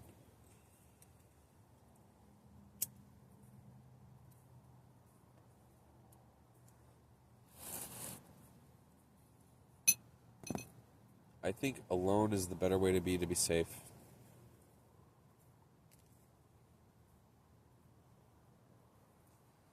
I'm not going to tell you it's what you should do as much as I'm going to recommend it. If you're a single man right now, let's say you're 25, you should be working as hard as you can to get your own place to live out in the wilderness, pretty much. Only come into town to work and get supplies, and then spend all your time at the homestead. Build it up. Don't worry about a wife and kids. They would have come if they cared. And just deal with the fact that you have to live with yourself anyway, man. She could leave you as easy as she came into your life. Alright? It's not great, but it's better than nothing. Because even me, you can hate on me all you want, but I actually got land out here. Not perfect, but it's mine. I found it, you know. And I talked to some of the other home bums who live around here. There's about 4 of us in this area. Nobody knows who owns it. Nobody knows. And one of the older men, he's 75, I think. He's close to it. His name is George. Old man George, I call him. He told me he talked to the neighbors down the road. And he talked to the college down the road over there. So the neighbors down the road that way, and the college down that way. And nobody knows who owns this little section of land, which means it is fair game for me to live on. No one's going to tell me I'm trespassing. And it doesn't belong to the city, so they can't trespass me from it, saying I'm in an unlawful occupation of a public area. So this is the only safe part in town. But the reason I'm recommending living by yourself is for your own peace. And then I would say the free agent lifestyle is where you go from there. And nobody knows your homestead is. Which means women don't come home with you. You go into their house. Like, if they can't deal with it, they can't deal with it. Like, no one's cool enough to go to your homestead unless you grew up with them as, like, your best friend or something, you know. Unless you cross streams peeing in the playground or something as a kid, then you're not really in the club, right? And I say that's for your own fucking safety, your own security, or at least safety protection. I don't know how else to put it. Your own well-being, maybe. Because it's really easy for somebody to get jealous of what you have and want it for themselves. And especially when it comes to women, there's no reason to trust that she won't just do what she can to take what's yours. She could have envy for what you're capable of making yourself. And that's just a real thing you gotta deal with. And if you live alone, and you're distant from other people in particular, then you don't have anybody to complain. Don't. So, most of you live isolated lives anyway. Think about it. In and out of work. In and out of the store. Alright? And soon enough, you'll be into a coffin. You got out of the pussy in a coffin. That's the end, right? Out and then in. Well, some people say the vagina is a portal into this world. I don't think so. Not with all the nasty things that go on with the pussies. I will say this, though. You got a little time here. It's over too soon. You're like a grain of sand I'm like a grain of sand. I'm more like an atom, actually. And you're like a grain of sand. And you understand what it means to be who you are, but you are thinking you know what it means for there to be a planet. Or just a grain of sand. And I'm just like an atom in that sand of silicon or something that thinks I understand a grain of sand. Now I'm going to move on to this planet thing next, right? The message being humble, I guess, and knowing like your real scale and your scope. And this is what I recirculate all the time when I take psychedelics, is focusing on how insignificant I really am in the grand scale of things. And so you have to remember, not everybody in history who had an impact had an immediate impact. Even sometimes in their own life, they did not see the benefits of the work that they did. It was only until hundreds of years later that something connected to their work came good out of it. If you can understand that, then your place day to day is easier to know. But I don't want you to have to assume the position where you're getting fucked with a white hot iron rod by the government, by your employer potentially, and by the people around you. So you need to stand up for yourself, know your value, don't back down. And if you really believe in something, you will do it no matter the personal cost. And don't forget, I live in a fucking tent because of what I believed in. So the higher position in life you have, the more likely you sold out. And you probably, in the process of selling out, had to screw some people to get there too. Am I right?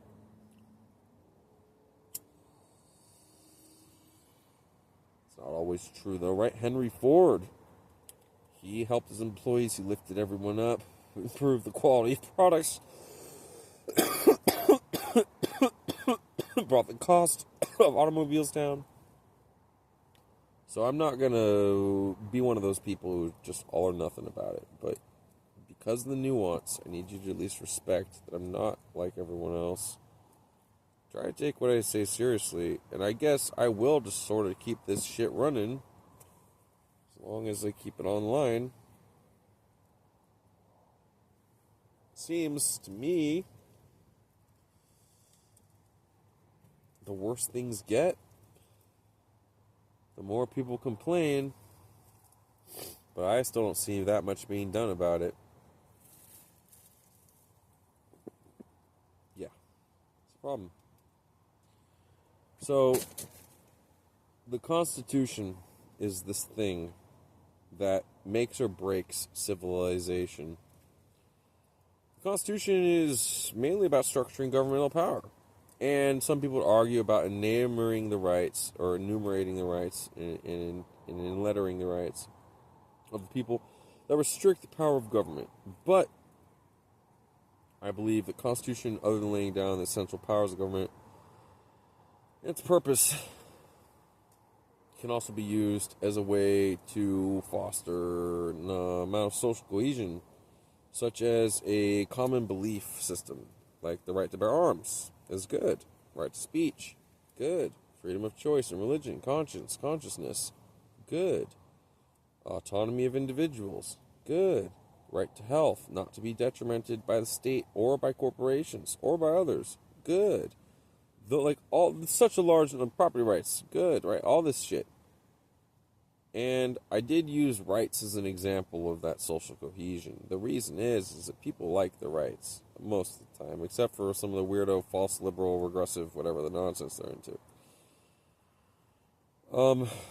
And then certain conservatives, I say, are the opposite of conservative. They're the new wave. You have no real freedom. It's all about totalitarian state control. But most people actually at least respect the idea that the rights they have were fought for and people died or went to prison or had, like me, they almost died and almost went to prison, had their life destroyed for it to defend them. I will not claim that I can know I was put under attack because of my political beliefs. All I can tell you is that because of my belief system in general, I didn't back down from being put under attack, which is why they increase the amount of attack. It will break your back. And there's only so much you can do. Now, I'm unlikely to get hired in the first place because I'm a felon. And I'm crippled. And apparently I'm so schizophrenic, I'm so dangerous without taking my medication, right, that I'm under forced medication orders. And so, not that your employer needs to know all of that, but let's just say if they did, they would not hire me. Also, I'm considered like a public menace. So there's that problem, right? I also, because of the gunshot wound and nerve pain and sensitivity and the joint pain from the synthetic joint, I need to be able to smoke marijuana consistently, which means I'd have to be able to nonetheless be stoned at work, even if I'm not smoking on the job. You starting to see the issue? Okay, that's my personal case. So, am I lazy? Not really. 14 years of work were put in that nobody fucking wanted to do. I'm the only person on earth, apparently, who cared to do it.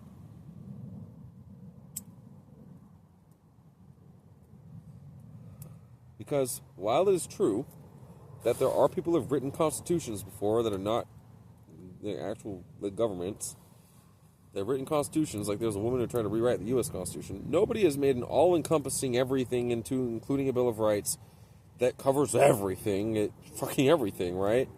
Nobody's made one that tries to establish a permanent public utility of the internet through the government, which I think, if we have roads and we have water lines and shit that can be public services, there are public utility organizations. There's one in Sacramento, there's one here in Springfield, right, by the way. Which I'm in Eugene technically, but whatever. I'm closer to Springfield than Eugene. Like walking wise, it takes less time to walk to Springfield than it does to walk to Eugene, and it's easier to walk to Springfield than Eugene. Okay, maybe I lied. It might technically be easier to get into Eugene if I walk through this one little borough, but whatever. So, anyway, this is where I'm at. But I stood up for what I believed in, which is why I'm here. I stood alone when I did it. I was alone other than my enemy that attacked me when it all happened. And nobody had my back when it first happened. Except for only the Murphys.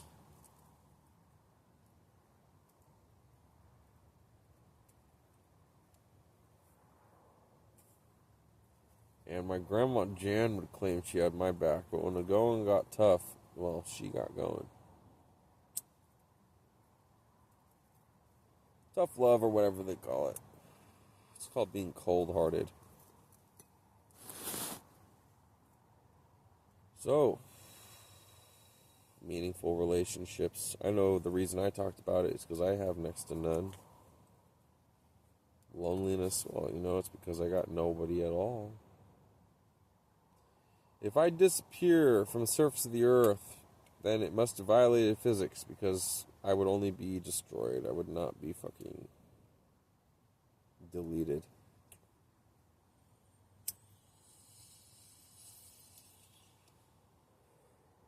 Point is, no one would care. You wouldn't on the internet. Don't tell me you love me so much that you never watch my videos.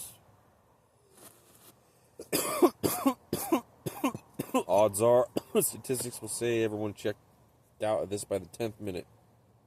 It wasn't entertaining enough. And I don't care, because at the end of the day, I didn't do this for you, I did it for me. As little as it means.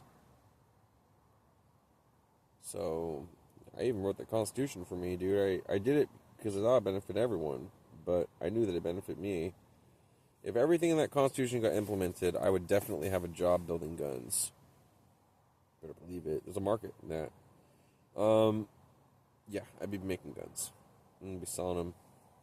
I could do it pretty cheap. I can build a gun for probably $20 for the parts, including the 3D printer once I actually own it.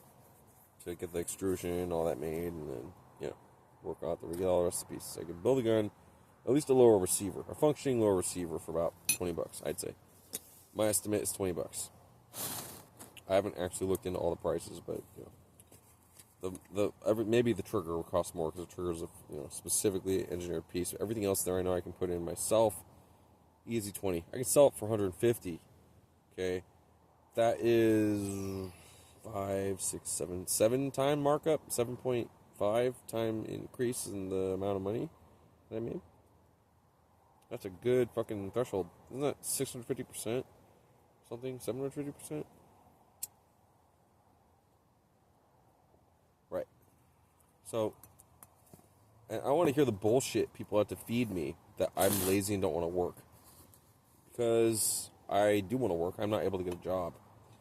And I can prove that I'm right about everything if I really had to go into it. One of those things I happen to be right about, though, is that the right to bear arms is an absolute right. It's not being respected by law. And if that right was respected, I'd be employed right now. Also, if your right to revolution and your right to resist unlawful arrest and all that shit was actually encoded in the Constitution, which I did, by the way, if it was in there, I would not have been fucking defamed like I was, even if I had been made crippled.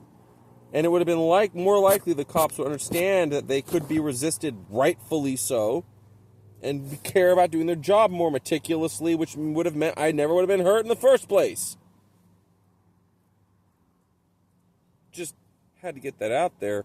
Since I happen to be talking about the world's problems, let's add another one to the list. The number of lives have been fucking destroyed by their neighbors and by government and their family and their alleged friends.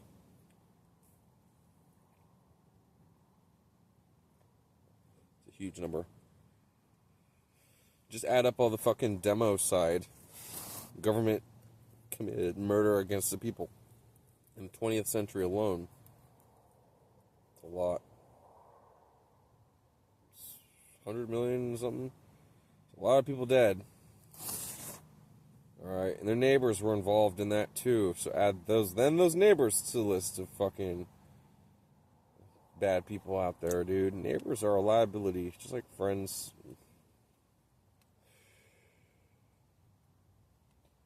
You know how many things I know that I don't want to know? It's okay that I know them. I'm willing to accept that I know them, but I'm not happy about it. The things I know, too, they're not things I think or perceive, right? The things I know. I know that I'm not valued by most people at all. That we're a small circle of intellectuals on Earth, okay? And we are pretty much autistic and fixated on solving the problems of the world we see. However we know how. We do what the fuck we can. While most people are more worried about their own personal life and their own personal sphere, and I'm not saying it's all a bad thing, but it is leading to this point where we live these meaningless, connectionless lives to each other. We have nothing. We have no real attachment. Where's our anchor? Like to call it. What keeps you firmly fixed in this world that makes your life have some purpose? Got an anchor? You have to have at least one. If you don't have an anchor, you're probably dead from using drugs or committing suicide by fucking hanging yourself or shooting yourself. Well, probably most people shoot themselves to death. Some people do. It's easy to do. Like, probably the easiest one, you can't back out of it. Once it happens, it's done. Like, shooting yourself in the head. I don't recommend it, though. Don't do that. Please don't do that. But it's one of the options. So, anyway. Yeah, man. This is our life. My life, anyway. But if you wanted to have a real conversation, you're welcome to reach out, put a comment, something. Whatever matters to you. Maybe at a certain point in time, we will get a community online. But it's looking like it's sort of a pipe dream. Most people got like, oh, I'm going to be an influencer. It's kind of funny when they get like 2,000 people following them. It's like, all right, there's a small number on the entire internet of people who are watching this person. But anyway, I'd say my favorite thing about me doing social media shit is being able to talk about something controversial or something not often mentioned and get it out there. Like, I got one for you that most people are going to throw hate at me for. I think a 16-year-old kid, should be able to consent to sex with at least somebody twice their age, maybe anybody. Like, that used to actually be the law in the United States. in all the states. And then younger than that. And that's a controversial opinion. And I don't think a 12-year-old should be able to do the same thing. I think that it should be like within like 8 years of their age, or maybe 6. 6 is a good one for that. That, depending on their age, should be Romeo and Juliet. That's just one example. Like, that's a controversial ass shit to say, which is why I said it. It's probably one of the most controversial things I have to say. Or that kids should be allowed to own guns. Yes, kids, well, children even, should be allowed to own guns. Build guns. Bring them to school, even. Conceal carry them, actually. You're fine with me. Yeah, that's controversial. Alright, so now, like, where's the pedophile when they've been shot? You know, bury the body in the back? Why bury them? They don't deserve a burial. Bring them out in the desert, pick the bones clean? Yeah, it's too much effort, too much work. So I'm rotting in the field. I'm kidding. It was all said for entertainment value only. It's just a character I'm in. But that's controversial, right? I got a controversial one. There should be a universal basic income. Oh, I got another one. No taxes. There should never be taxes. Taxation is theft, and you should unalive them for doing that. How about... Oh, you want me to start spitting off controversial shit? We shouldn't be using traditional medicine for single-payer healthcare. What we should be doing is just using, like... did I say traditional medicine? We should not be using modern medicine. We should be using traditional naturopathic medicines. Okay, maybe hybrid adjunct therapies if naturopathic medicine alone is not working. But it should be based on a holistic, integrative approach for, like, whole body healing.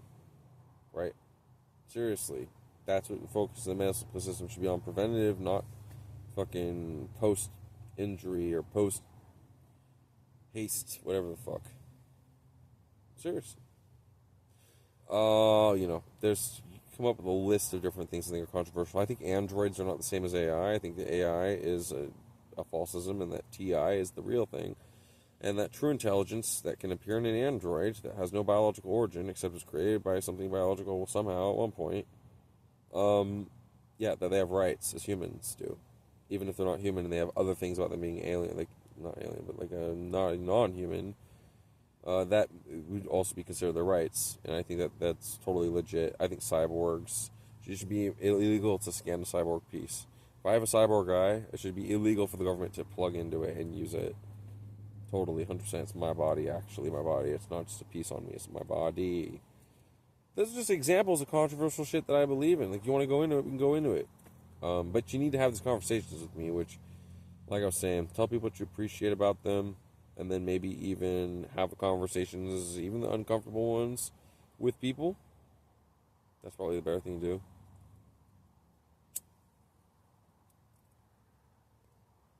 Why does homelessness exist? At least 2 people didn't care enough.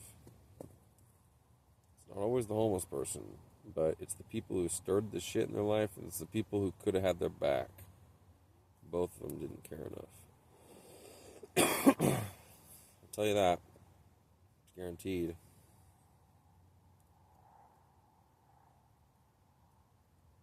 Perspective, man. Once you learn the truth from experience itself, you're an empath.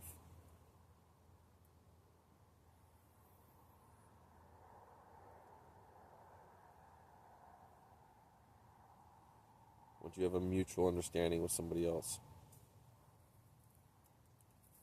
Those are rare relationships.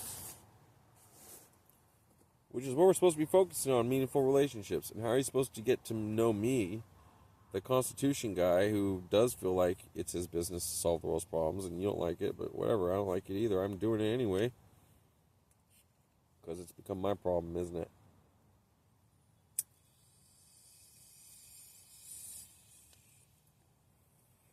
I was working on it at first, just mainly in anxiety. But then it turned into necessity. I didn't discard it, but I did give it away. That could be discarding. I didn't throw it away. The book. Constitution of No Authority by Alexander Spooner. I read it when I was in the mental asylum. Temporarily for pretrial fucking cognizance determination of some kind. What was it? Readiness, trial readiness. But it was a good book. I read it, part of it anyway, on the ride into town for getting the bone surgery evaluation after surgery. And one of the things it said, other than the most popular one, the Constitution should be one thing or another, is either been powerless to prevent this or has caused the very thing, was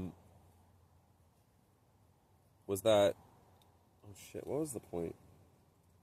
Well, there's so many good things I have to say. Pretty much, we get into this in a self-survival, sort of like the battle of the ballot. We wouldn't think of using politics to our advantage if there wasn't somebody trying to levy a disadvantage upon us with it. Would we?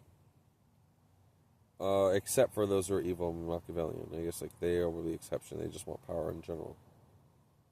But like, we are pitted against each other by politic. It creeps into our life. And it is a survival mechanism, pretty much. We go to the ballot knowing that if we lose, then another man has levied war against us and has won. The problem is that these things are up to a vote. I have removed the ambiguity of that.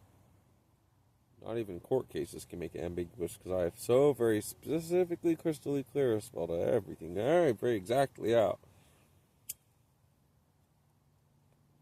Because that's the fucking level we have to tailor to these days. Although I will admit, based on a strict constructionalist perspective point of view, even if you're going to take original intent, which is not in the Constitution, it doesn't mention original intent in there, it doesn't say, this Constitution, taken under original intent of its fucking establishment, or the framers and ratifiers, it doesn't say anything like that, right? Which mine also does.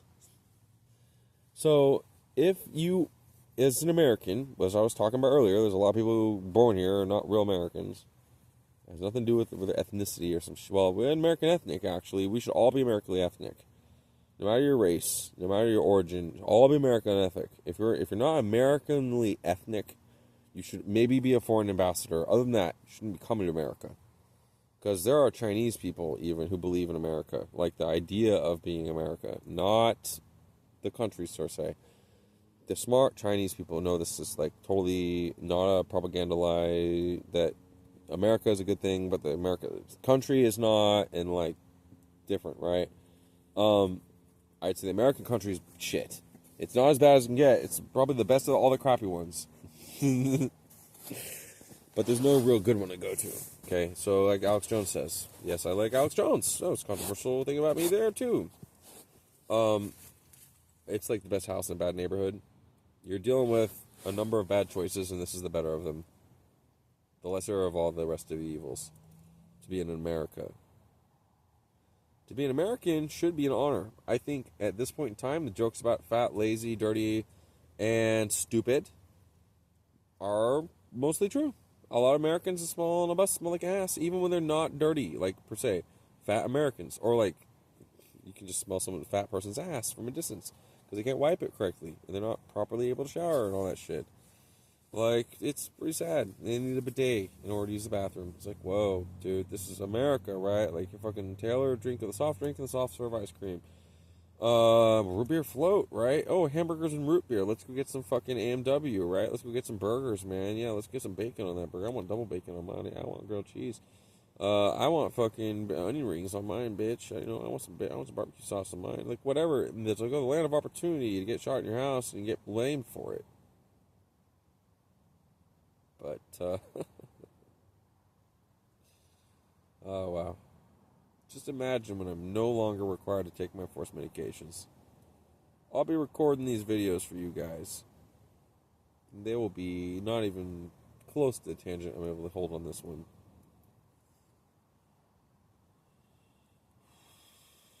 I'm trying to keep it together. Knowing that the world is falling apart around me, it does not look good. Like, people are like, you're a defeatist, or whatever. You're what is it called? The fucking crisis believer and all that. Everything's a crisis for you. The world's being poisoned right now. the big corporations, including the fucking plastic waste from the corporate production, which, I like plastic because it works. It's a good material for some things. This is actually probably the most appropriate use of single-use plastic. Continually using it anyway, even though it's got a few tears in it and burns, just because I don't want to waste it. And yeah.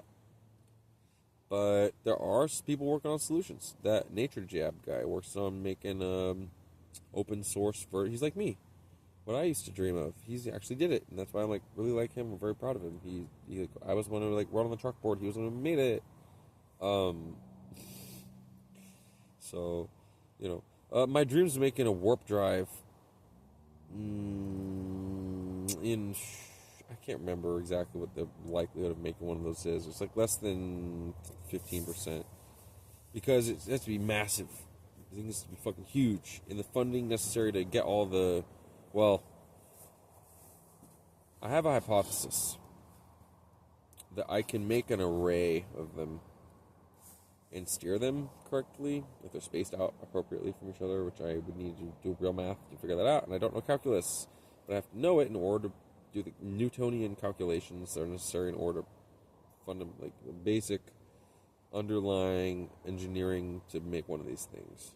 It's Einsteinian relativistic mechanics, and it takes modified Newtonian theory dynamic in order to kind of model it, to show how you hook them all together. But pretty much I want to make a steerable gravity wave that works like radio, sort of. I mean, radio reflects, and gravity, unless you lens it around other gravitic horizons, doesn't really reflect. So the goal would be like a Wi-Fi router that is made with a gravity system. It'd be bigger than a regular router, and there's no real advantage to using it, except it can just be done, right? Like, and there are a number of potential,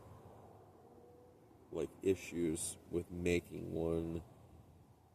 So, and to get sensitivity correct, you need to have the gravity drives are able to detect the change of gravity around them. And you have to have about 50% on, 50% are receiving it. So one transmitter and one receive all at the same time. Being able to filter out the noise of the transmitter from itself while receiving from other transmitters.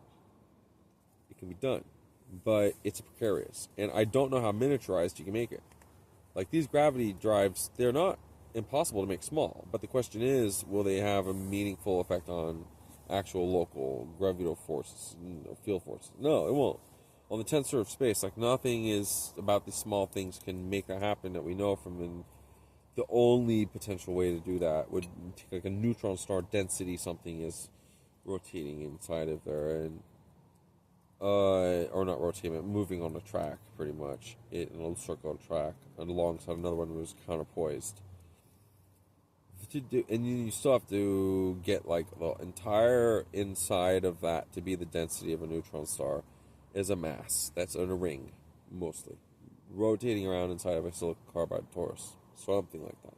You have to be much more advanced materials that can withstand the forces of dense gravity, pretty much coming off the neutronic material, and it's just a point, right? So that would mean, to make one so small, we'll definitely require this super dense, super material, pretty much, that would most likely destroy the device if it's small enough. So that's one of the issues to overcome. This is real-world technology can exist. The only factor that prevents it is the scale at which such a machine is necessary in order to be accessible from currently advanced materials. Although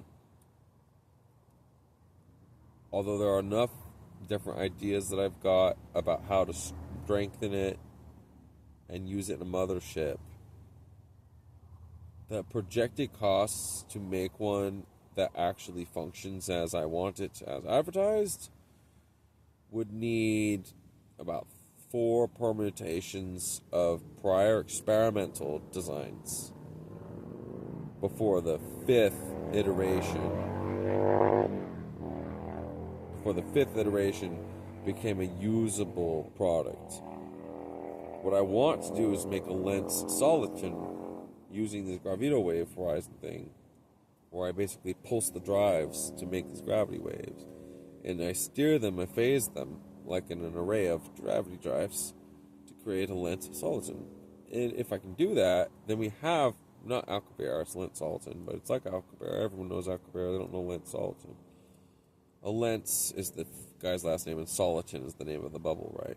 SOLITN. It's not a bubble though. It's more of a deformation of time, of space. I mean, so the point is, yes, you can do this for time too. Theoretically, if you make a tachyonic version of this warp tech, I have a model for warp technology. So, I don't remember why I was talking about it. This is one of the things I've been working on as an inventor. Oh, right, because of Nature Jab.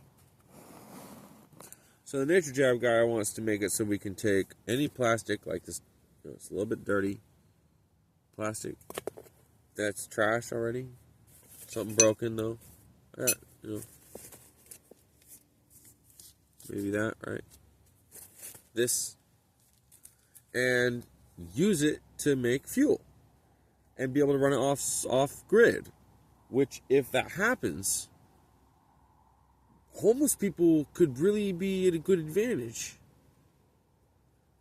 We'd be able to produce usable fuel to run generators, which we could run off grid and keep the trash down, because most of the trash the homeless make is plastic trash. So I think that, like, it's great. Well, I was saying I was the guy who drew on the chalkboard, right? So, like, he's the guy, he made it. He actually made it. Although, and I love what he does, I think he has a far more accessible idea than I did. And I'm totally with his vibe, dude. I've been talking about using synthetic gasification for running things off grid for a long time. And that's what he's doing. He'll call it pyrolysis. So he might not actually be doing synthetic gasification. I don't know if he's using a catalyst either. He hasn't disclosed whether he's using exclusively some sort of thermodynamic convection separating technology, or he's using a catalyst, which is like most likely if he's using the Fischer-Tropsch process. But anyway, man, so like I'm actually versed a little bit in engineering. People don't always know that about me. Here's a controversial one. You can be intelligent and it doesn't mean you're going to succeed very much. But you know what you know, and nobody can know it for you. Which also means you need to understand that, because no one can do that for you either. And I'm sure you got it. George Carlin was the inside little scoop, right? A reference to one of his jokes. I can't understand it for you.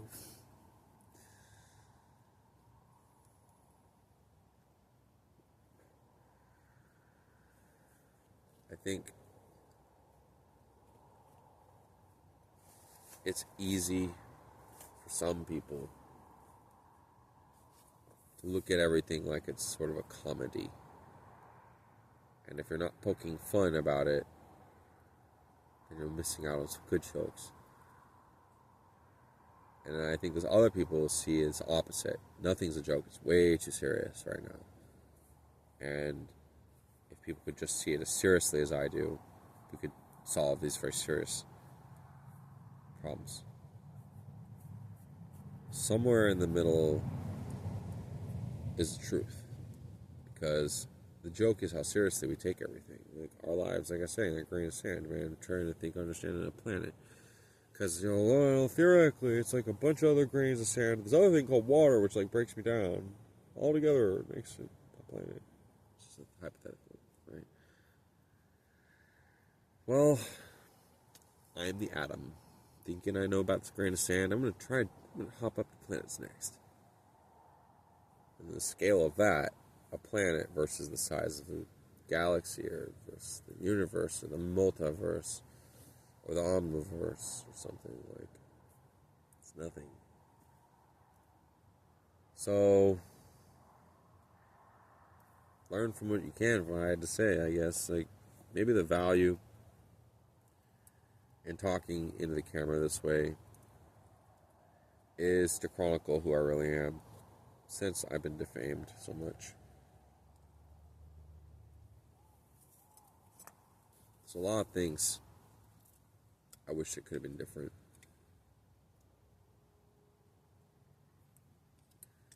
And there's a lot of shit people have to say. Just keep dragging me through the mud. Even after I'm dead, I bet they will. My mother, I know she'll do it. If I die before she does, shit, I might. I'll probably be attacked in the streets.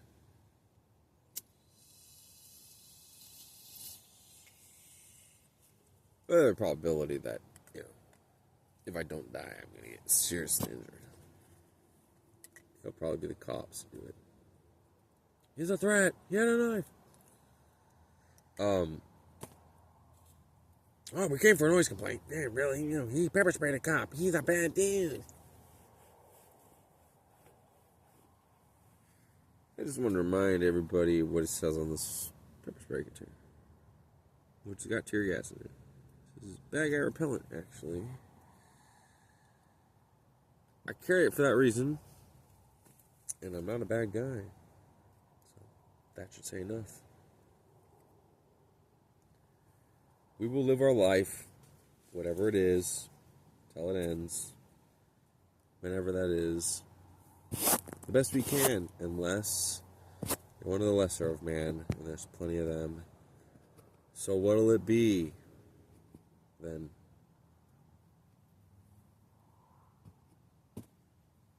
For me, I got my book. I got my mind. That's kind of what I was saying, like, really what you take with you when you die is your mind, you know? Not much else. And then there's like your legacy that carries on in this world that kind of runs parallel to that. But I'd say the most important thing you can do as a human being while you're here is to expand your mind. Whatever that means to you is your own choice. Although I imagine it'll probably circulate around the meaningfulness of relationships versus the shallowness of the modern world and the postmodern deconstructionism of your very being. There are at least an army of 1 million men in this entire planet or more who are working diligently against you every moment of every fucking day. Not kidding. Think of all the cops that exist. Think of all the fucking government agencies that exist. Think of all the neighbors that lodge a complaint because they don't like your music playing in the day. Or you're literally saying, it's a tyranny. This is all coming down. With your bullhorn testing it out in the first 5 minutes of you owning it. And they call the cops on you for that. Then they end up crashing your house. And you lose everything. Oh, yeah. But we've already kind of gone over this enough, I guess. That I lost my fucking life over what I stand up for. Do I have the right to get loud in my own front porch with myself, not threatening the neighbors and just saying this is bullshit, it's all coming down? We gotta kill tyrants. I'm not committing no crime, but I've been reported on for it. It's starting to make sense, like, why I feel so upset. But my life is definitely worth living. Even if it's a shitty fucking situation to be in. I didn't have to learn that much from it to still know this thing. I am undervalued, undersought, outnumbered, and outgunned. I am alone in this world. What I was not expecting was that nobody would care that I cried out for help.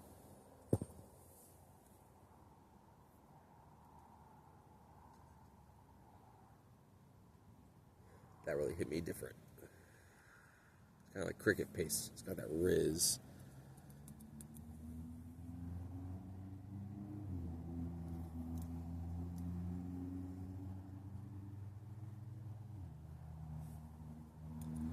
there's a scene from V for Vendetta where Evie goes, "Help me, somebody help me!" And then V goes, "But this is just proof that you wrote the devil himself," or whatever, like, with this PS action and some... Anyway, she screams, "Help me," and V shows up. And it's good that Evie was saved. They'd save the woman, though, and not the man. Every man for himself, you know what they say. It's man eat man world and shit. Oh. The world's crazy. But try not to go crazy with it, because I know that there will be a man cheering your downfall. Maybe even a few of them.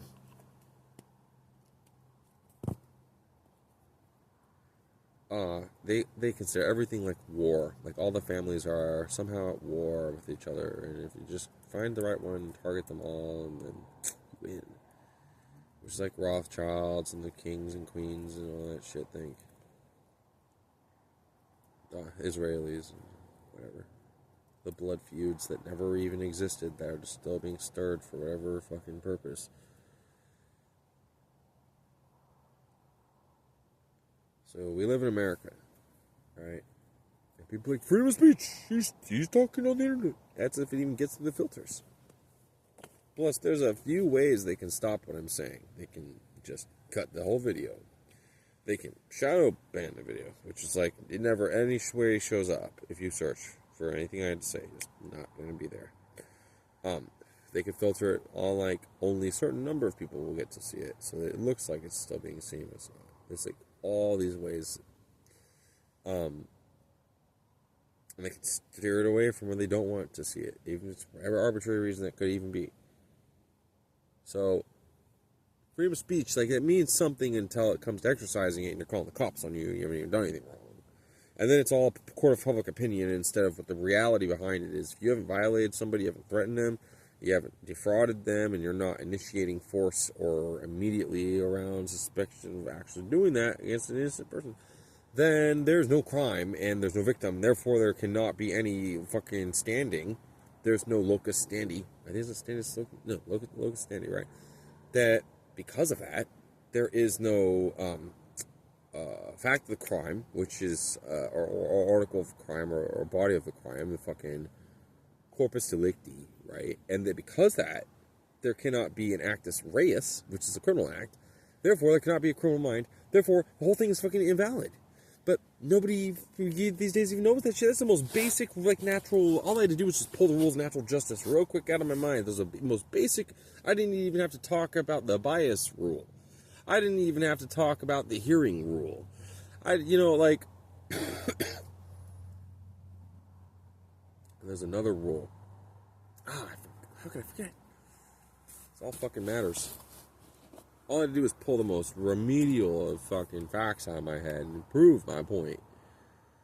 So, that's it. That's where we're at, dude. Why do these people vote? They don't know what they're doing when they're voting. They don't understand what government really means. Most of them never read the Constitution, except for, like, once in grade school. They had to do a report on it. And they had to explain why there's 50 fucking stars to a flag and shit. What the stripes represent, which is a standard answer. You can look it up. There's the stripes, and this all mean that. Like, really? That's the meaning of a flag. They tell you what to think.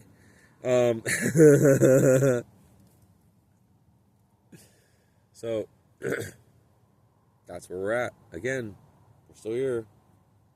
Among the poison oak and the trash. And the ants, which came quick today. So, you know they're coming for you, right? They're coming for your guns. They did it here in Oregon. They're doing it all around. They're coming for us. Slowly, one by one. Who knows when exactly they'll strike? I think 2047. 2 years after 2045. The real Empire Strike hit us bad.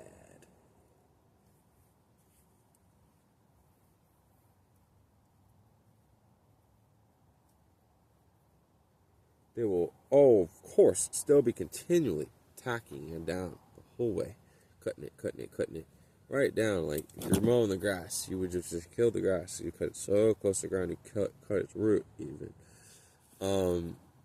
That's what they would like, very much. Them, you know what I mean.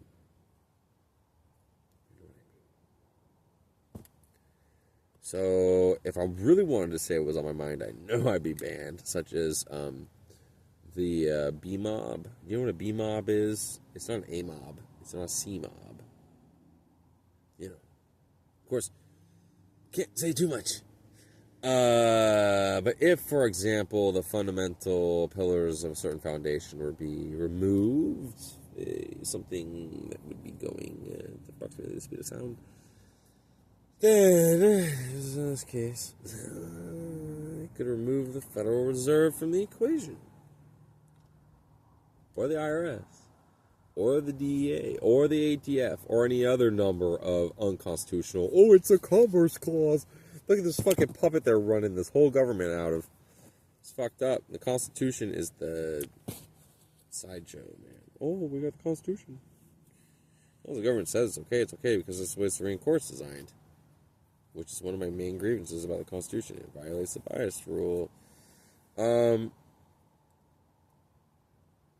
has to be another rule, though. I mean, I want to look this up, dude. I want to look it up. I know I got it somewhere. I can get it. About the Constitution that I wrote. I can't remember everything, dude. I hardly ever exercise this knowledge. Just have all of it in there plugged away somewhere. If I looked at it, I'd be like, of course, how could I forget? It might even be the fucking standing rule. You have to have actual standing to do shit. I don't know what it is, but basically, if these people vote and they don't know how government works, right? Or if they vote and they don't know the Bill of Rights, then that is the quality of the output of those votes you can expect. A tyrannical fucking government. Which claims to be Republican because it's supposed to represent your best interests even when you don't know that yourself. And it's supposed to consult for your common good. And you just do either of those? No!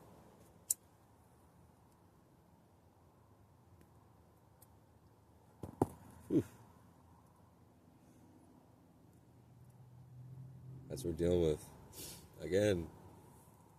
That's where we've come. So take back your health is the next item on the itinerary. Try Shashandra berry. It's the good stuff. Or try some holy basil. It's also the good stuff. Or you might even like the fucking maca if you're a man and you want to raise your testosterone and become a strong, manly man. Or even the pine pollen for the very same. It's got natural androgens in it. Or you could try the Tongat Ali. It's good for your pee-pee. Or did we forget to vitamin D, you know, you need, and the women, they really need some vitamin D, you know what I mean? Let's see, what else they got the good stuff? I see moss. I know I have awareness and stuff from that. There you go. Oh, there it is. Try the cordyceps. It's good for your brain. Oh yeah, and this spirulina. It won't get rid of AIDS, but it is really good for other things to ail you.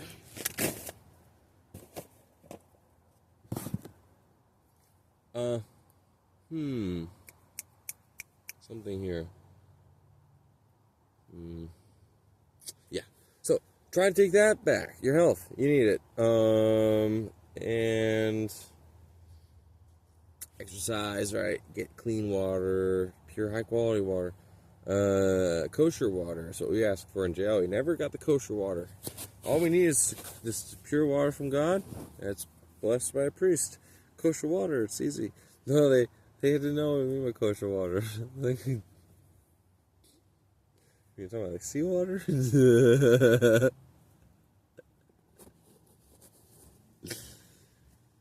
So, finally got in a better mood. I guess the point of the video maybe is life happens, and you can always plug into someone else's Matrix feed.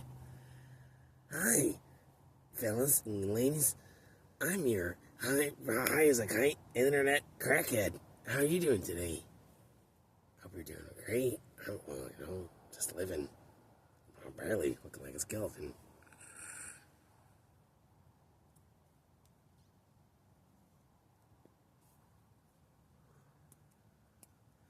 I'm the Crypt Keeper. I'm the Crypt Keeper of the Eugene Tower. I heard someone yell after me. I'm bored now. I don't know what to do. I guess I end the video. Fuck you guys.